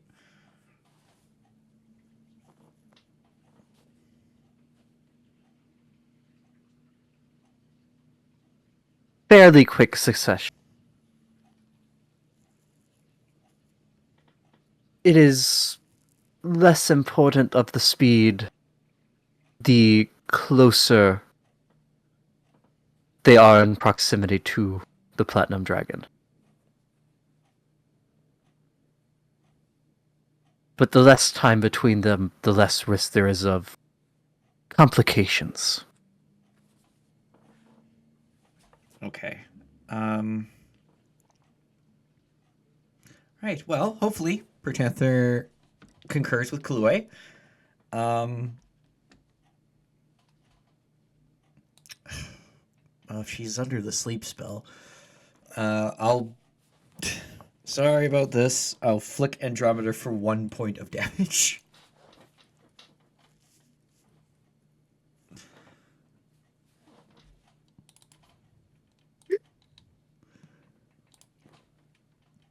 She stays asleep. Ah. Okay, maybe lesser restoration. That'll do it. Okay, there we go. Because it didn't say anything about sleep.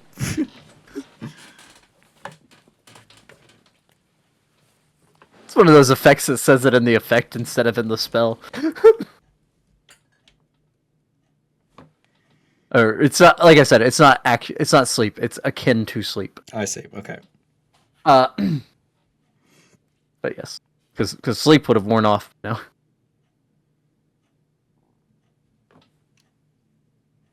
Yeah. What else did you want his guidance on?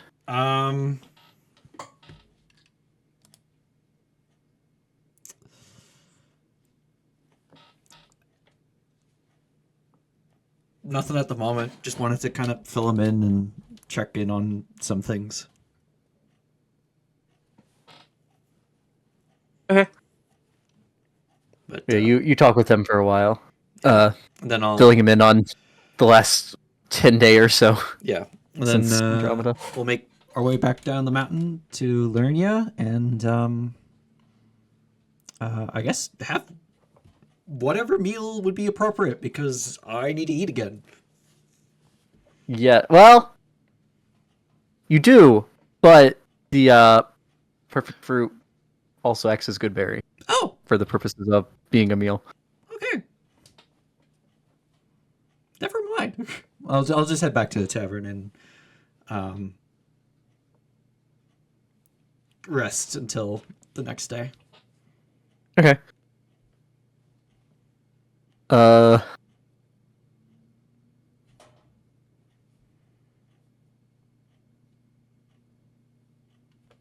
If you want to fast stress this, Dylan, we can. But I didn't know what you were deciding on, who you're getting for what, for the final answer. But I know you were going back to Stella next. You said. Yeah. Sure. Yeah. So I'll where is it? All right. So we're not worrying about Pa Becca. I gotta hold on. Let me come up here and pin this so I don't have to scroll back and forth and I could just like look at both of them. All right. Yeah. So he would talk to her about getting the Saviors back together and how he would need their assistance in protecting the Golden Great Worms until like it is time for them to die. When the time comes, the boy must die. Be a good shepherd and keep them from harm until it's time to kill them and eat them. Yes, yes. They will be raised like pigs for slaughter. But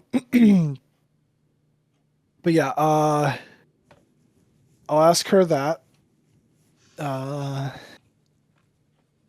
then he's gonna hire Trench, since he'd be in the area, to look into the attack on Troll Skull. Okay. Um, let's see. He's gonna find someone, whoever amongst his friends. If he would have had to have done it before this part, he would have. To contact the Green Ferrets, and ask them to look into the planar rift, and also that he would be putting them on retainer, and seeing what they would find agreeable, and that he would be willing to pay them a percentage of what the uniques would be earning for the whole thing with the cult. Okay. So a couple questions in this. Because if you're doing trench for attack, so Stella getting the remaining saviors back together, she has no argument with. Vincent Trench, are you just like in general see if he can find out who was involved? Yeah, I'm not like sending him to fucking Jesus Christ, where are they from again? I'm not sending him to Thay? Zaztamland. There you go, Thay. Okay. There we go. I don't know why I couldn't think of that. Yeah, he's not going to Zaztamland, the theme park in Thay. Yeah, just like who, if anyone else was involved, and just anything else that he could find out, and maybe if that would end up figuring out, like if maybe the Zentarum were actually involved, or if that's just BS. Right. Okay. So, and I assume you mentioned to him about that it's like Red Wizards and Zentarum and this kind of stuff that he's looking into. Oh yeah, yeah. He would like So, full honesty let him know what he'd be walking into. okay.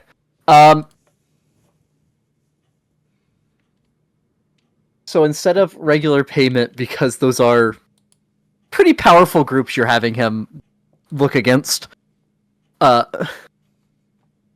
he is going to ask for a favor in return. There is a what's There's some tramp here cramping my style in this city. now I'm trying to think of what the demonym for Kalashite. I should know that. There's a Kalashite mercenary that took issue with one of my. Well, there's a Kalashite merchant that took issue with one of my investigations a while back. He has sent a mercenary that is trying to make sure I don't do so again.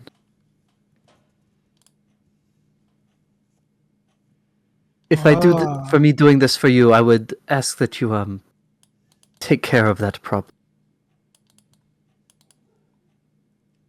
Yeah, I can do that.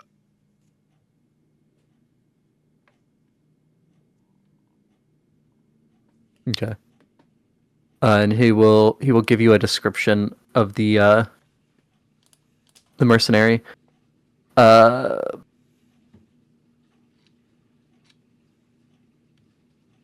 Which he normally wears stereotypical Callum Shahan. He normally wears black robes and uses a scimitar as his weapon of choice, and is a Kalashite human. Those Kalashites, they have curved swords. Yep. All right. Not Which I will civilized like say, us Chandathians. I don't know what it doesn't say what his ethnicity is. I'll say Vincent Trench. That's a Chondathan name if I've ever heard one. Which is Sword Coast, Okay. I think. Is it though? I think so. It's not. Moorhen. Can't believe a Morhen just corrected me, and he's absolutely correct. Which is Moorhen out here amazing knowing. because I would not know any different. The Leskins are Sword Coast North. What's regular Sword Coast? No, he's Chondathan. I don't care what a Morhen says. He's from. He's not from Waterdeep. He is Chondathan. All right, but yeah, I'll Alright. look into this Kalashite for you. Okay. You want He us will- to run finger across the neck? That's, you know, If you have to give him a shave, I don't need to know about it, I guess. right? Yeah, okay. I mean, I'm gonna try to not do that because that's not what I normally do. I'll leave it at that. Glances nervously at Crom's hold. I wasn't the one fucking threw her from the roof. She was already dead! Yeah, It's desecrating a corpse! you've committed worse crimes than me, and I had a higher bounty than you. That's a good point. Why did Kellenfor revive you after that? Like, oh, hold on. Why is desecrating a corpse a worse crime than making the corpse? Oh, because she was attacking you. Yeah, that was self-defense. But Like, everything you she did was after- self-defense, but she has castle doctrine. Because you did break Quite into her literally. house. But you were sanctioned by her liege lord, so... She wasn't And the Liege legitimately Lord wanted there. it to That look wasn't- like an accident. Oh, this mortal coil. I tire this mortal coil. Just throw her off the balcony. Cue the goofy scream. That's the real reason that Kalimvor is only giving you this one revive, because you desecrated the corpse. Ugh. I Okay. don't feel good about it.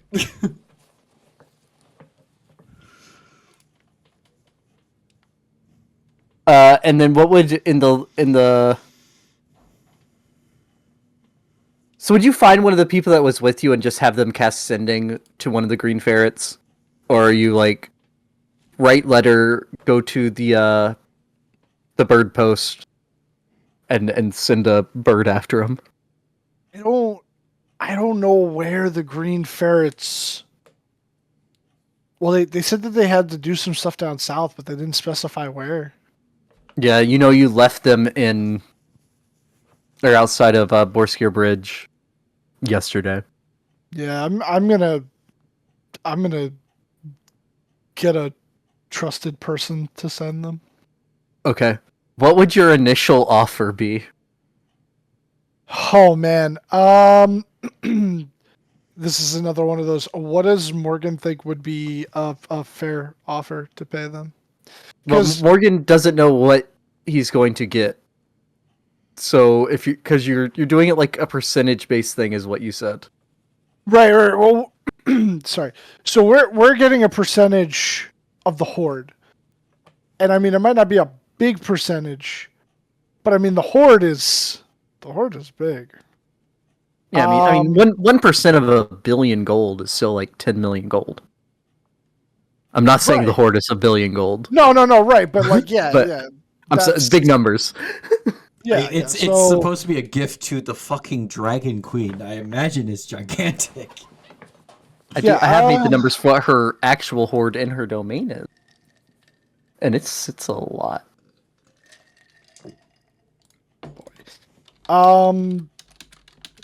What would he think would be reasonable of an offer to put them on retainer? All right. So if you're doing this, so we'll say we don't care what your share is for this because you're just paying them based off of what your share is. There are Morgan, Rebecca, Cunk, Loki, Tia, Oyer, and Zarin. If you are splitting the share with the other members of the Uniques, which that's what I'm doing for the sake of this math right now, you're splitting 100% 7 ways. So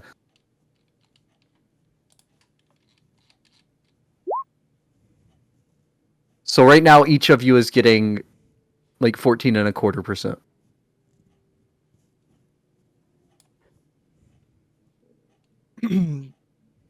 So you had talked with Rebecca that you're going to take it out of the whole share instead of out of just like your share, right? Yeah, because I mean, like it's something that benefits all of us because like we have to be in other places, you know, like we have other things that need taken care of, and this would help us do that. Plus, with us delegating more tasks, we can negotiate potentially a higher share for ourselves. Total, so we can share more with the people we're delegating. Yeah, or maybe even have time to, I don't know, hit like another dragon horde or something and get some cash for ourselves. So what we can say is so you have 7 uniques. If you there's the green 4 members. I'm not saying give them the same share as yourself, but you're looking at getting the goblet, the gilded goblet. Yeah, I want to get them as well. Yeah. Gilded Goblet, which is also 4 members, and the Wackadoos, which if we don't count Rebecca twice, is 8 members.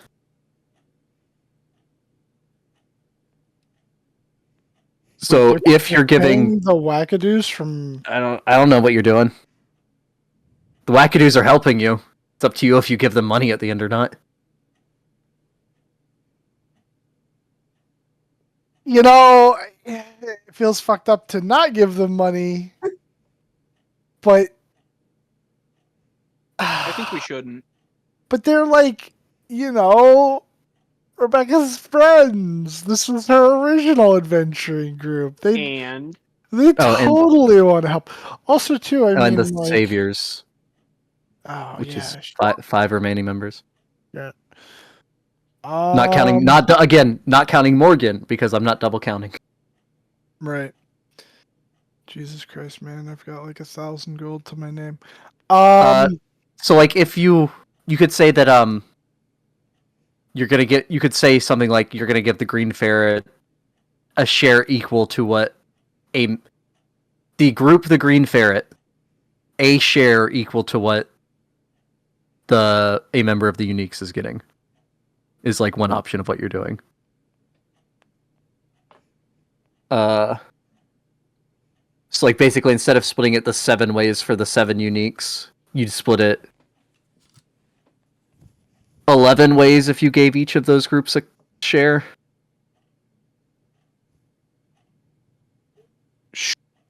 Or 10 if you're not giving the Wackadoos a share.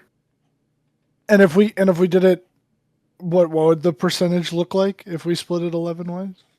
9.0909090909. Okay. Yeah, you know what? I'm gonna make the executive decision. Let's just do it that way. Let's just do it that way. I will promise each of their groups a percentage, like how you said. Okay. Yeah, they'll get a share, of our percentage Of your share. Yeah. Okay. Yeah. And that's what that is what he offers. And yeah, and I guess he'd say like send back if you're interested. Um, well, I mean, like, because they could respond to the message, so I imagine this is gonna go back and forth at least once or twice. So, but yeah, basically. They accept that offer. Oh, okay, that wasn't hard. All right. Yeah, and then he'll put them on planar rift. Okay. So you'd have Pierce or whoever you're having do it, cast sending a couple more times to fill them in on what you know about the rift. Yeah. Okay. And then basically because the Gilded Goblet came back here, so they're here personally. So he would effectively just in person make them the same offer to put them on retainer. Same share dealio, and then They would have a counter offer. okay, yeah, I thought they might. What is their counter offer?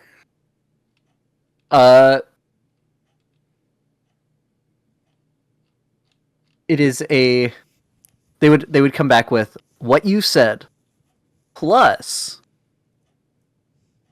a 100 gold piece hazard fee for every exceptionally dangerous mission you send them on per person. 500 gold That's- pieces for a dangerous mission? Per dangerous No. mission? With No, 400 four. addition 400 Oh, there's four, additional though. I thought it was GP. five. Yeah. Mhm. Per You know, dan- that's not unreasonable. No. Yes, he'll agree. He will agree to that. Yeah. Okay. Because he doesn't want to like insult them. They're on par with us. I'm asking them to do dangerous shit. I don't think the Azrock thing's gonna be. No, it very much can be. It's Drow. Yeah, Drow can be a problem. But they're going to have an army with them, so. They will have an army with them, but their army is goblins. But action economy. But the Drow also have action economy. They also have an army. They do. So yeah, he would effectively explain to them the situation with Azraq's Legion and the whole problem with House Sovereign Dar, and how them assisting Azraq's would take pressure off of Waterdeep, so that they were able to send more people to fight the cult and have less to worry about back home.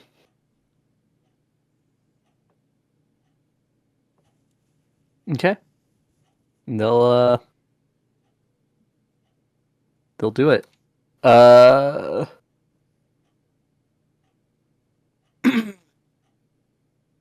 You tell them how to get to that part of Undermountain. Yes. Oh yeah. And he'd give them, because I think we had like maps for a couple of layers, not super crazy ones, but he'd give them the ones that he like copies that he thinks would be prevalent. And then you could just put for the Rebecca Dad thing. We'll save that for later. That's a later problem. Okay. And then honestly, the voice thing sounds like enough of a rumor to have low tier adventurers investigate. You know, little mystery, little twist. Okay. I will say, when you were first going into Undermountain, you were asked about looking into that by I don't remember if it was a Harper or if it was the guard commander. I will have to find that section of my notes. But it seems like it's somewhere in Undermount. Ooh. I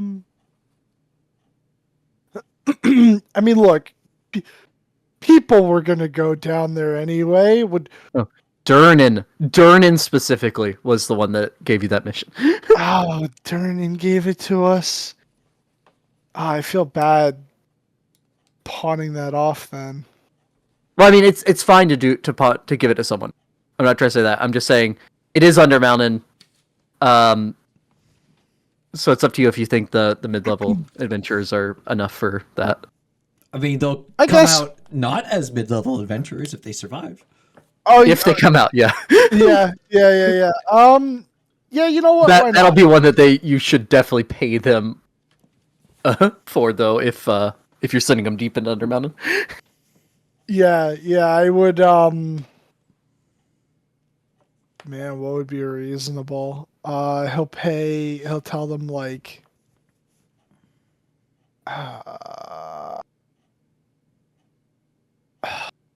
God, because like money and the way how money works, and because I'm so bad with it in Wild West that I just kind of like throw it around as if gold equals $1 and that the other things don't remotely exist. I mean, one gold is I don't know. $104. One gold is $104. Yeah. Which means that a spyglass is $100,000. Jesus Christ, that's absurd. I mean, the voice isn't really pressing. We can come back to that. Circle back. Beer Toril.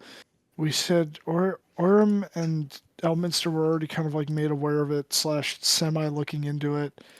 I don't really know who else to ask to look into it. I mean, honestly, there's Okay. not much we can kind of do about it. Yeah, I mean it is kind of like a really big thing that. And above board, I know more about it that is very concerning, but we don't know about that, so don't worry about it. All right. And then finally protections. I mean, I've got That being protections for the bar or your allies / family. Yeah.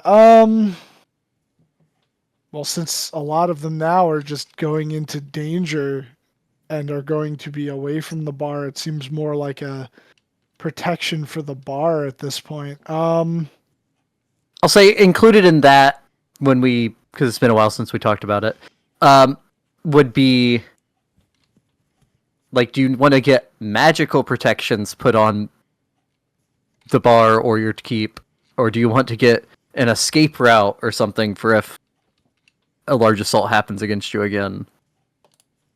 Oh. What kind of magical protections could I get?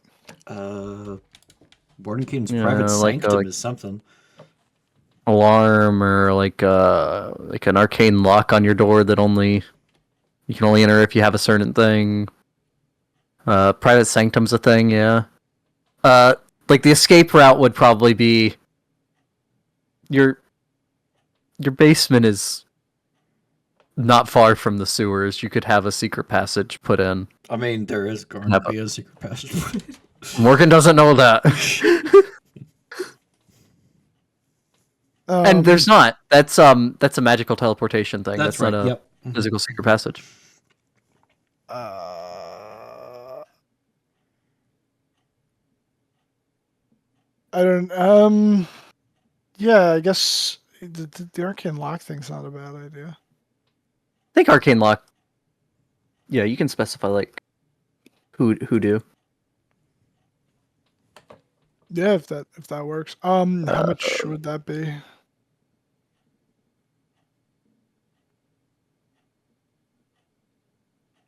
The spell itself is second level and costs 25 gold pieces worth of gold dust. Yep, and I have my formula here. The Krabby Patty secret formula. Oh yeah. Yeah. Secret formula! Sponge boy me Bob. Sponge boy me Bob.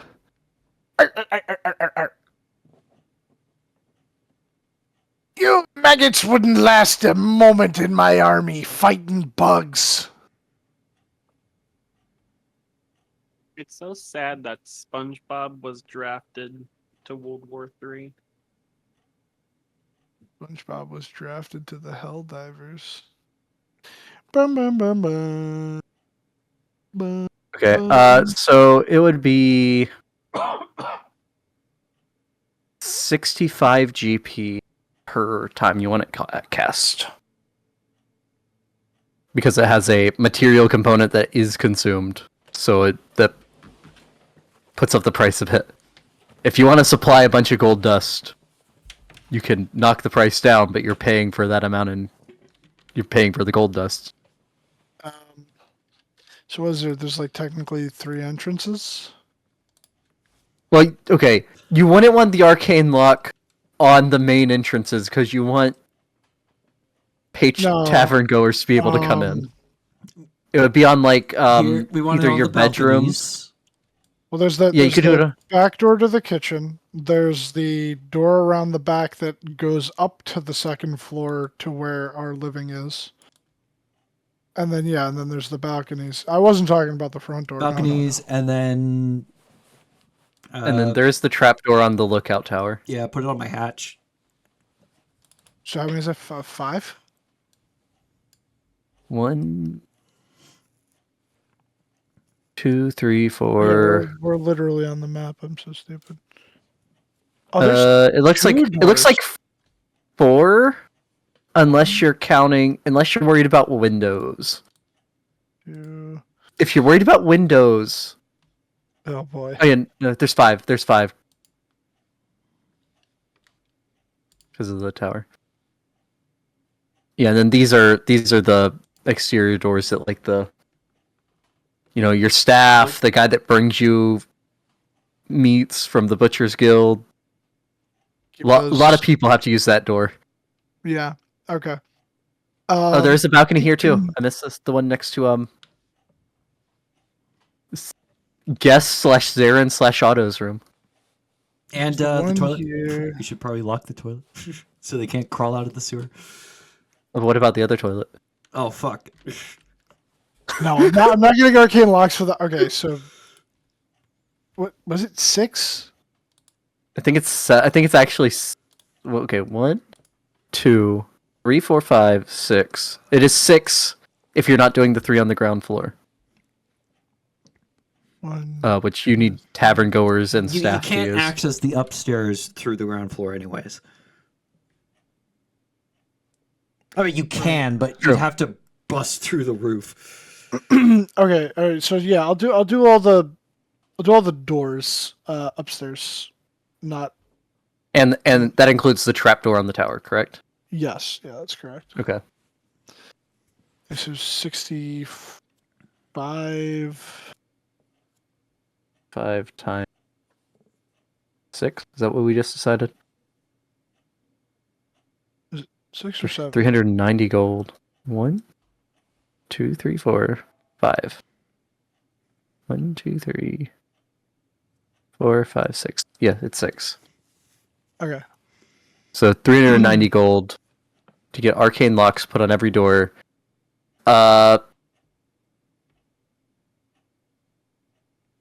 They can the way this works, you specify creatures that can open the door.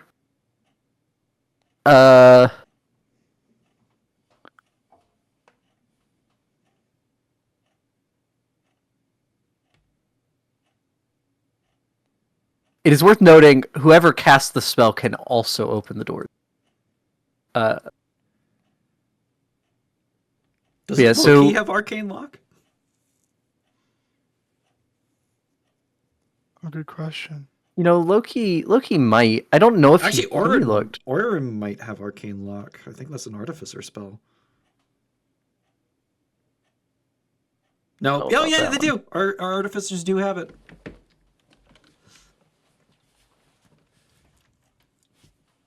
Okay. So we can knock that price down to you can pay for the material component for one of your friends to cast the spell. Okay, yeah, I'll do that. Save money. So that's 25 times 6, which is 150. So you can give yourself back 240 gold. If you already marked it off. If you didn't, take up 150. Oh, so only take off 150. Okay.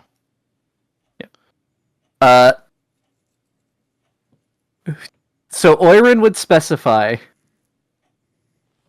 He's met all of the uniques, I'm pretty sure. Yeah, he met to you. He would specify the uniques. Andromeda, Stella, Lorit, Leaf. Who else you want on the list? He can also give us a password so we can let in guests. Yeah. Yeah, we'll just leave it at that, and then do a password for guests. Yeah, it's Oirin. He doesn't tell you, but he puts chickenpox on the list. Oh, good. Oh, yeah. That's right. No, Morgan. Excuse me. Jesus. Yeah, Morgan would even if he wasn't on the list, chickenpox would find a way in. He'd find a way in. Yeah. I mean, that's why we're not putting Alminster on the list, right? He'd get in here anyway. Yeah.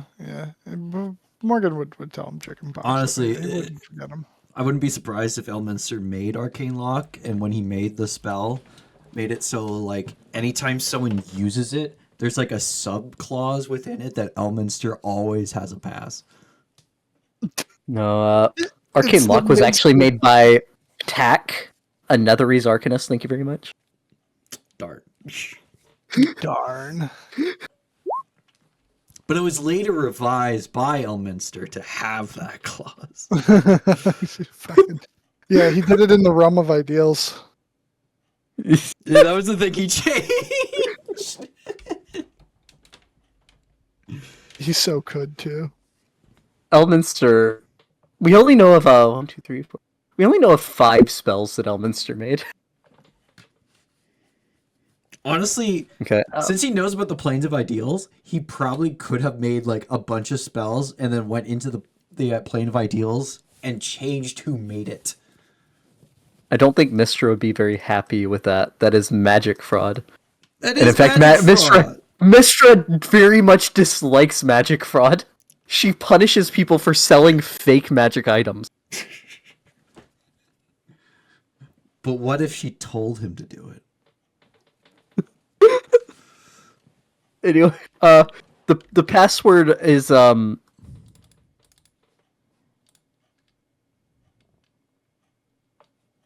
password is R.I.P. Bucky.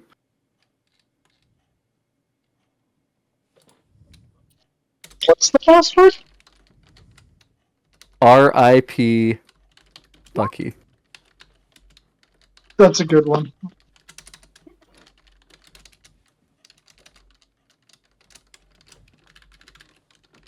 Alright, Cunk gets back from becoming an official member of a guild, and a great day of fishing.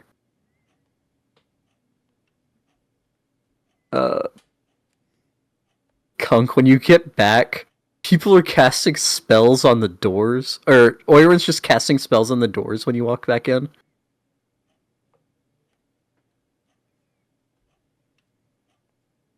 Okay.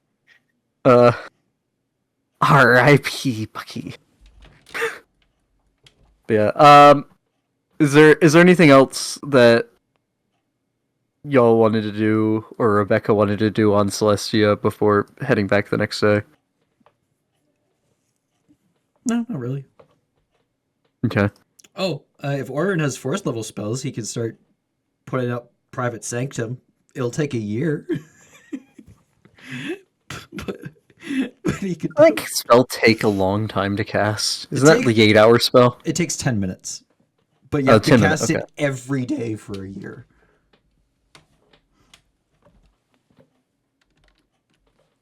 Yeah, and y'all are going to war. I don't think it's Yeah. worth starting that right now. No, it's not. Honestly, the spells. I mean, if you're It takes a fucking year to cast some spells. Like, that's ridiculous when you don't have time like that.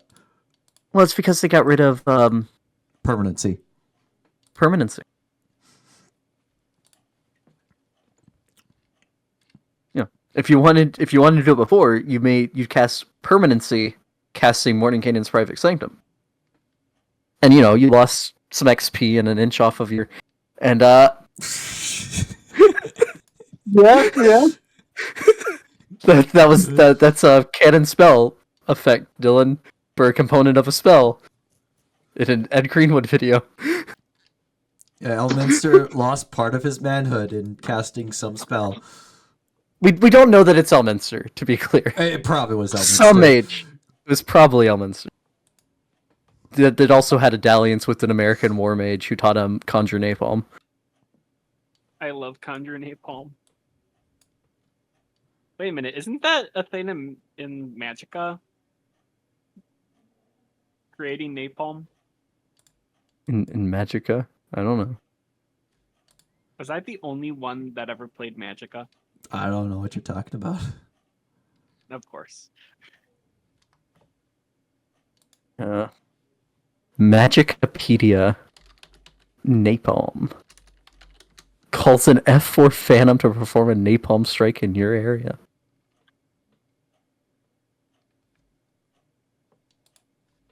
But yeah, yeah, so I'm gonna say he doesn't do that. That would be one that you could, like, pay someone who's not going to war to start working on. God, how expensive would that be? Cast a 4th level spell every day for a year. It's only 10 minutes. It doesn't consume anything.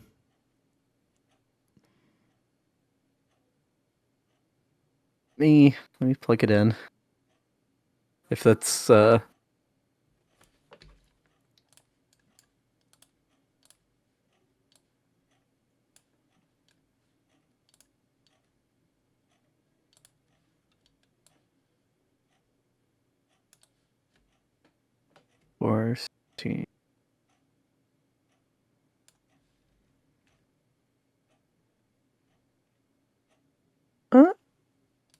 Not as bad as I thought. It would cost.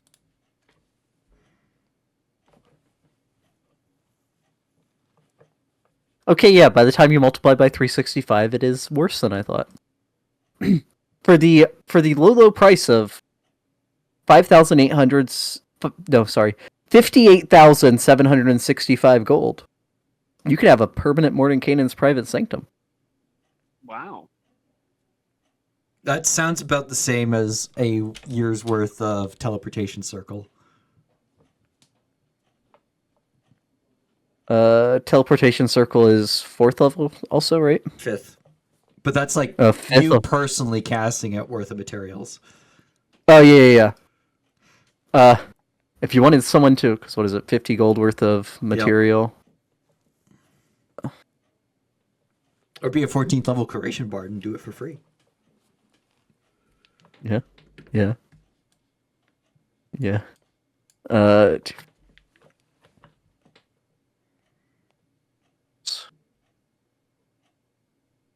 you wanted to pay someone to make a permanent magic circle or teleportation circle for you, it would cost you 127,750 gold.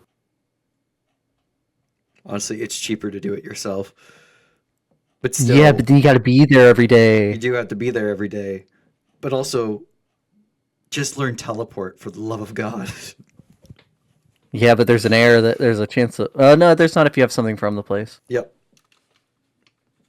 Yeah. All right. But yeah, you finish going around to everyone, Morgan. Y'all turn in for the night. Rebecca teleports back in late morning because it was hard to tell time there, especially with the Arcadia And we gotta stop being in a weird time zone. Silvery Moon, and then teleport over to Waterdeep with the Great Worms. Yes. Make sure to mark off the 50 gold. teleportation circle materials. Yeah, then you drop off the guide back in Silvery Moon, and you teleportation circle. You blindfold the Great Worms and teleportation circle to Waterdeep. Yep, sorry, not supposed to show you this bit. Yeah, you make it back.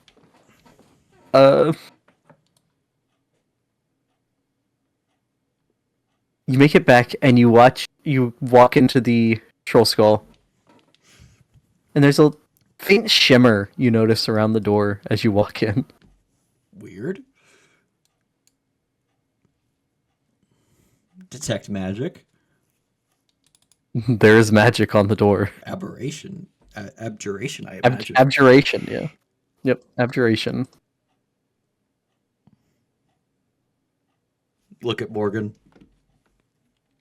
I'm guessing some kind of magical protection. Yeah, just shoring things up around home. All right, that's smart. Oh, were you getting more guards too? I skipped over that. Yes. Would he be able to? I think we had gone through this before. He doesn't.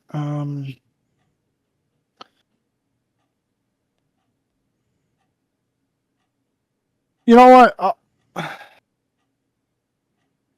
I'll say no for now. Okay. Yeah. I don't know if more guards will necessarily solve any issues. I mean, depends on who the guards are. If you get 7 Elminsters to watch your house. Wow. We haven't even one Elminster to We watch my couldn't house. afford a single Elminster to watch our house for an hour. Yeah, we couldn't afford the Elminster Simulacrum Home Security Service. Honestly, if I was a powerful mage, I totally would do that. Mass produce simulacrums. The Minster trademark home security. The Minster.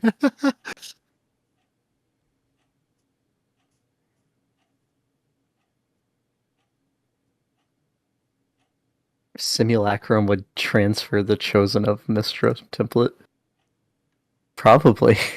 I mean, it copies all statistics about you when it's made, does it not? It does. So I guess it's more of if the deity would Allow it. continue granting that benefit. Because they can remove the Chosen part.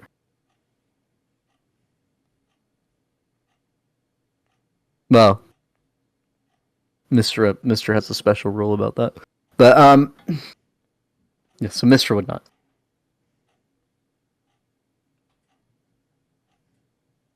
Wait, my thing's flashing.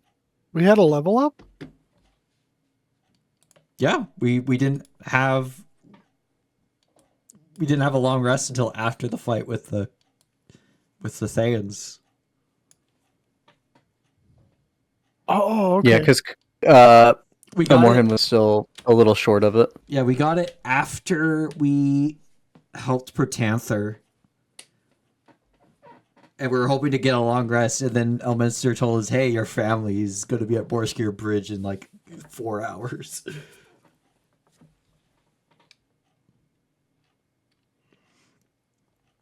Okay. But yeah, I can do this now. Yo, Searing Vengeance. Let's go.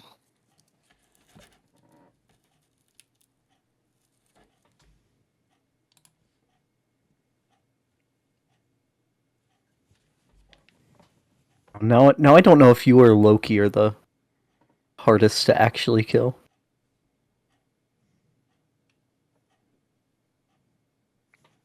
How would Loki be hard? When y'all got the blessings from Bahamut forever ago, he had the blessing of wound closure. If he starts his turn, he instantly stabilizes. That's true. Yeah. And that's not limited to once a day like that is. He doesn't get hit points back, but I mean he has to get 3 death fails before his turn happens again to die.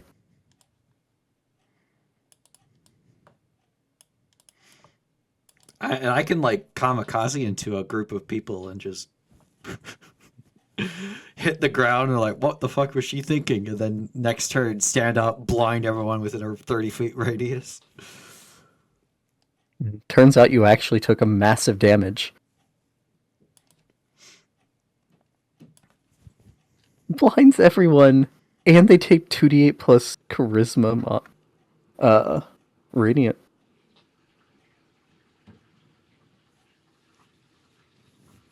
Rebecca's going to the Blood War, guys. Good. When they knock her down, she just blinds and double damages them all. And runs away to heal again and then do it again tomorrow.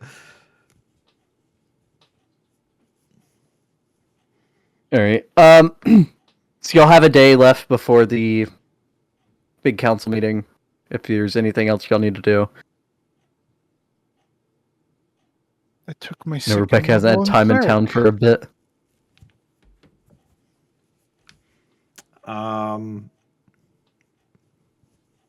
I guess Morgan will tell me that Stella and the Saviors are going to be dealing with the... Great Worms, yeah. Yeah, I'll fill her in on what Guillemot told me about what needs to happen with them. Okay.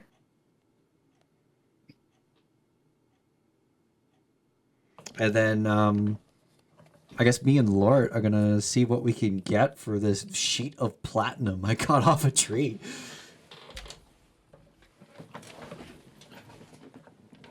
Alright, I mean, so to be clear, it's not a huge piece. It's like, so it's mostly flat, because it's just a piece of bark. And I'd say it's about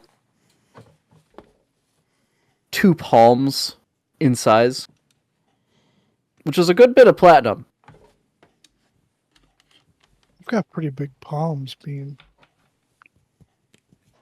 Those up palms or side palms? No, these are Oiron's palms. Oh no.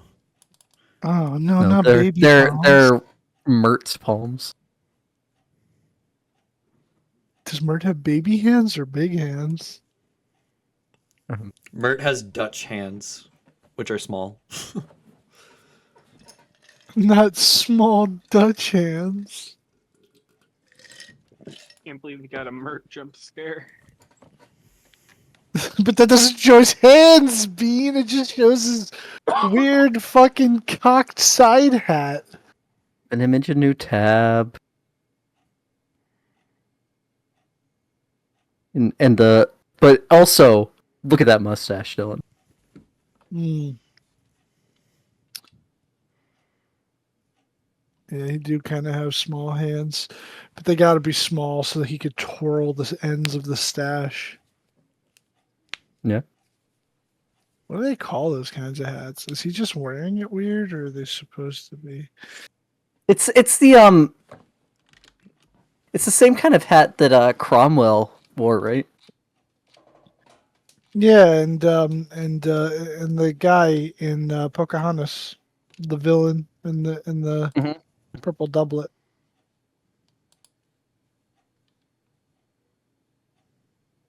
The whole outfit is that guy. It's just different colors. Yeah, it is. Actually, the He only even difference had is the cape. That guy even had the cape. It was just He- black instead of. he did. The only difference is that guy didn't carry a sword because I think he carried a gun with the other guys.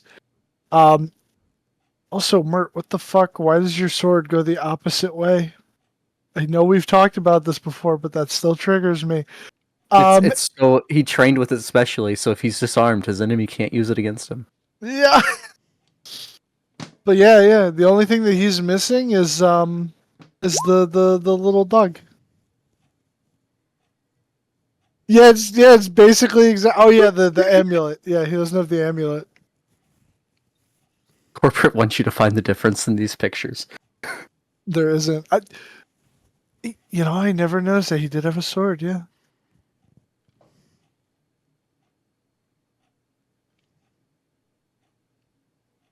All right. You're selling something relatively expensive, Beck. Give me an investigation check to see what you're able to find for an offer for it quickly. Since you're just doing it today. Lord is helping me. Okay, sure. Shit.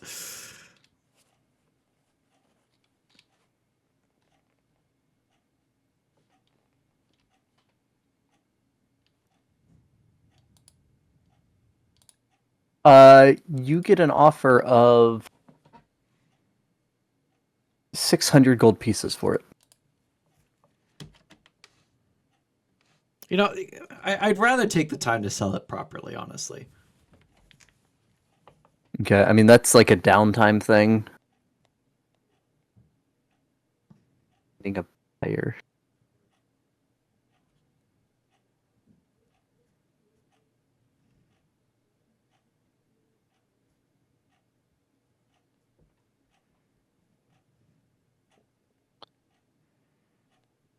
So that's like something you'll have to do when you have more time, not Yeah. just like...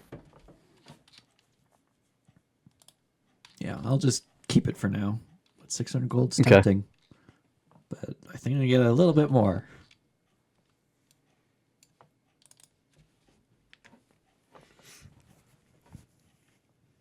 Okay. Anything else? No, not really.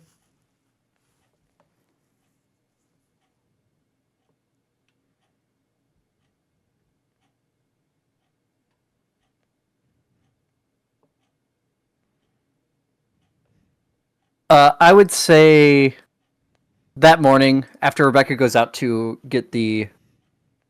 to try to find a buyer for that, Morgan and Cunk, y'all are sitting at in the tavern area eating some breakfast. And a member of the City Watch would come into the bar. Are you the owners here? He is. Yeah. We're down in the bar. You got a notice board or something? Yeah. Where the fuck did we put the notice board? Was it over here? Because the dartboard for when we had the game was over here on this wall. Yeah, the fireboard was here. Yeah, the fireboard. Yeah, that's right. Sorry. Which I think we turned into a dartboard. But yeah, so probably actually, yeah, this wall right here because this wall's bigger. Okay. All right. City's wanting these put up in all the taverns and fest halls. So they, unless you stop them, would go over and start nailing a paper to the notice board. Morgan will get up from his chair and come around and just look at it, see what he's putting up. Okay. It's very very much in the style of like the Uncle Sam Wants You posters. Minster wants you. Well, Waterdeep needs you.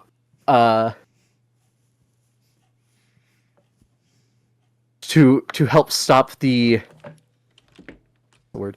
To help stop the tyranny the Cult of the Dragon has been causing. All adventurers, please attend the meeting in the Court of Lords tomorrow at noon. Or it would say tomorrow, the date is chess 15th. Tomorrow, chess 15th. 462 in R at noon. One might even say a tyranny of dragons. They might.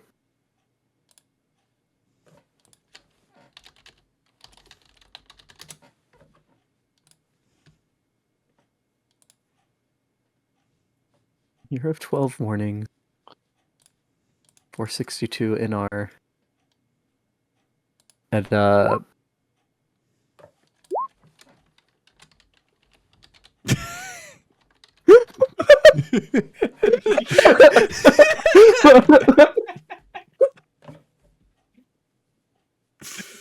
I because you said it's like the Uncle Sam, but like we want you. So I looked up Elminster, we want you poster, and that's what I fucking got.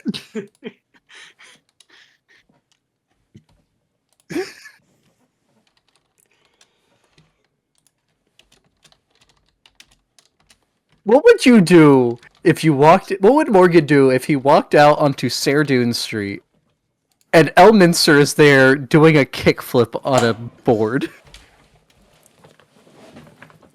Honestly, that would be like the coolest thing ever. Morgan would just like watch and cheer.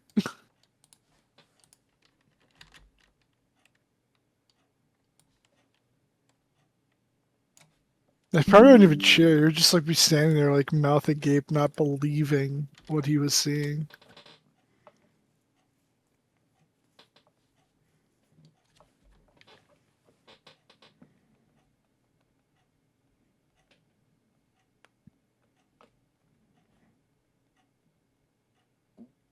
But so the meeting's tomorrow for this? Tomorrow at noon? You think that you notice that this matches up with around when the apology thing is supposed to be happening, proclamation. Oh, okay. Morgan just kind of shrugs and is like, oh yeah, we're going to be there anyway.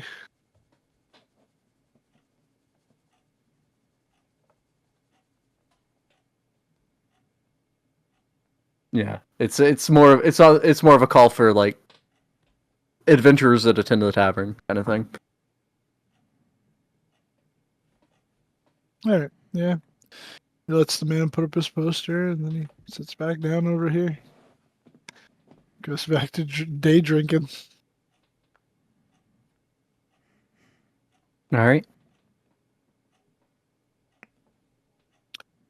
Has it? Okay, I gotta ask because it's been ages, and it's either been like absolutely no time at all or beyond the time because this is like always what happens.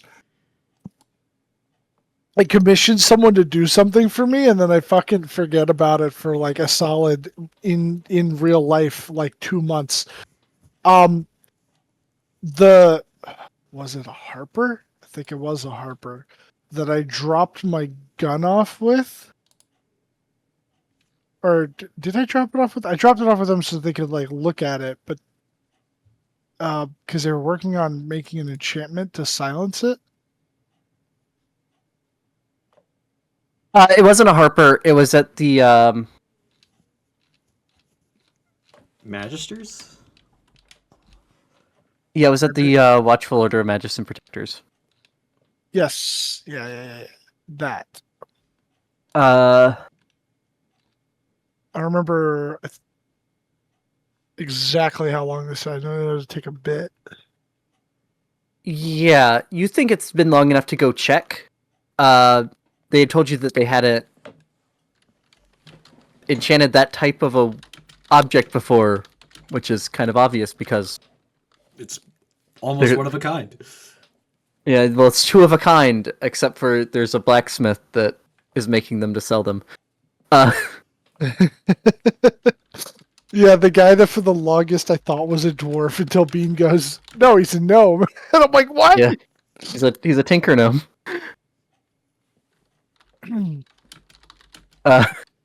So yeah, you think it's definitely been long enough that you can go check. You're not positive if it will be done or not. Yeah, that was like the only other thing that I think I wanted him to do. I'm gonna have him go check before the big meeting tomorrow. Okay. Since otherwise he's just sitting around like a bum drinking. Yep. Gotta take in the small moments though. So yeah, you go and you go back to the Watchful Order, make your way upstairs into that particular office again.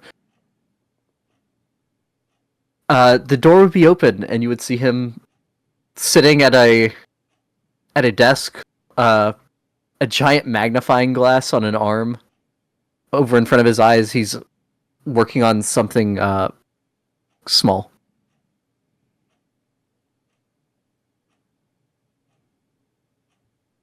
Hey, Uh, And he'd turn around. Ah, you're back.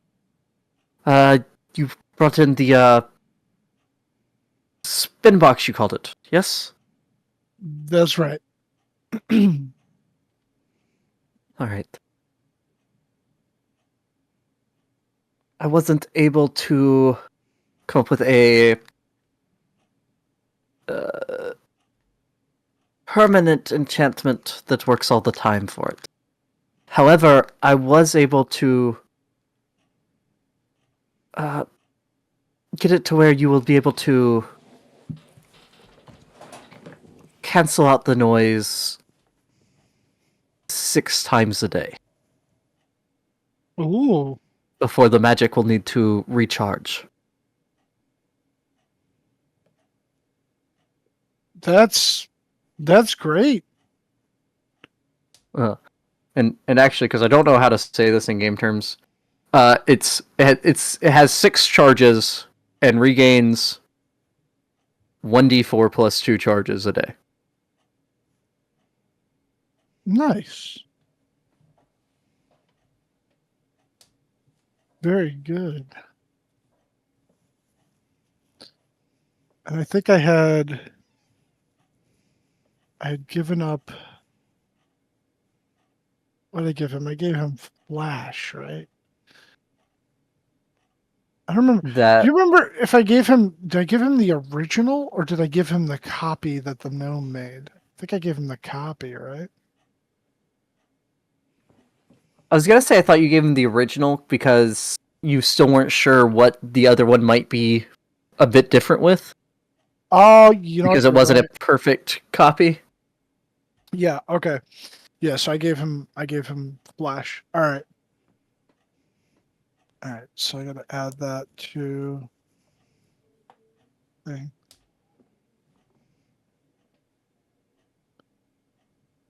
And I believe you had paid him up front. Yes, that sounds about right.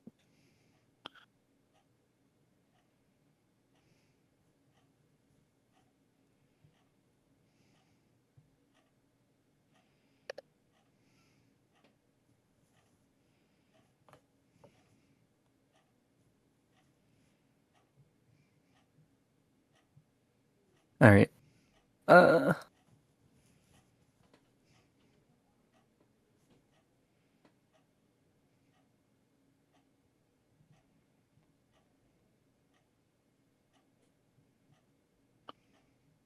and then you had Spinbox. got your gotten your speed loaders that you had ordered a while back, I think. Yes. Yeah, I have 2 speed loaders. Yeah,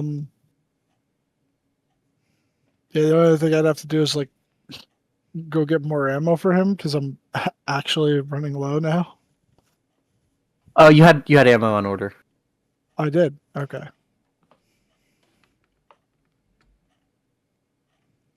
Yep.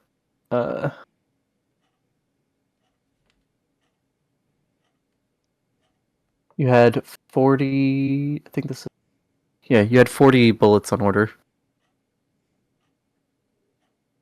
Okay. from the blacksmith, and you have the you have the dragon slaying bullets, the bullets of dragon slaying on order as well from McCaff. Yes. Yep. That is correct. That would have been awkward if the Arcane Brotherhood had betrayed us. Yeah. Can't believe y'all go and cast Greater Resurrection on Arauthator and send Makath back to him.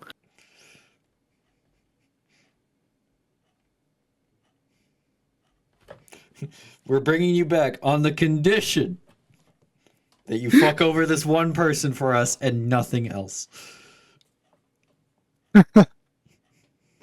All right, so I'll go pick up that ammo. So you said 40, which should bring me up to from 19 to 59, which is very good. Flash is reloaded, Thunder's reloaded.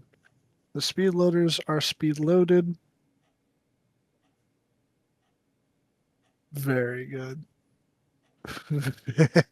Very good. Yes!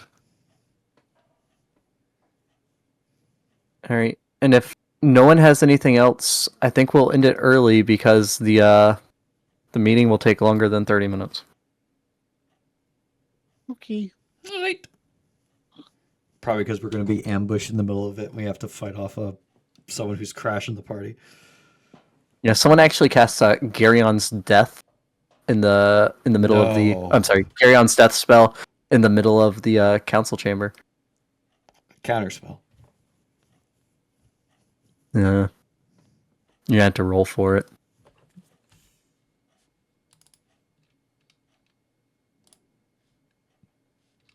Not good enough. Okay, but what if I cast a meteor storm? It's too late. You're already dead.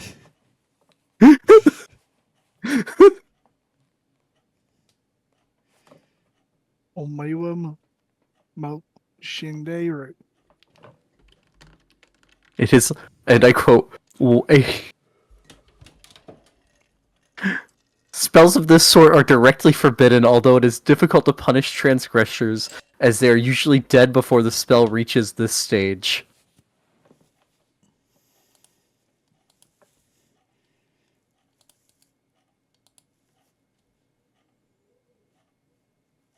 What does that mean?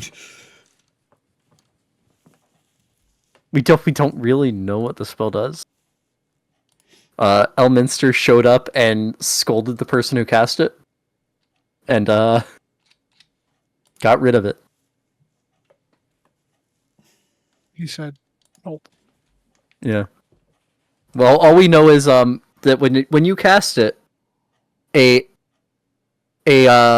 complex pattern of swirling lights open as a rift in the sky, and then a colorful storm surrounds the area. A rift the size of a coin grows to eclipse the sun, and an enormous eye comes out of the rift. After that, we don't really know what happens. But Oh, so- Garyon so- died to it 50 years before this happened, so... Giant eye in the sky? Dylan, it's reverse human transmutation. Oh yeah, it is. Yeah. Yeah, that's how you summon truth. Midnight tried to cast a wall of force. Wild magic said no, and that thing appeared in the sky. And then Elminster showed up and yelled at her.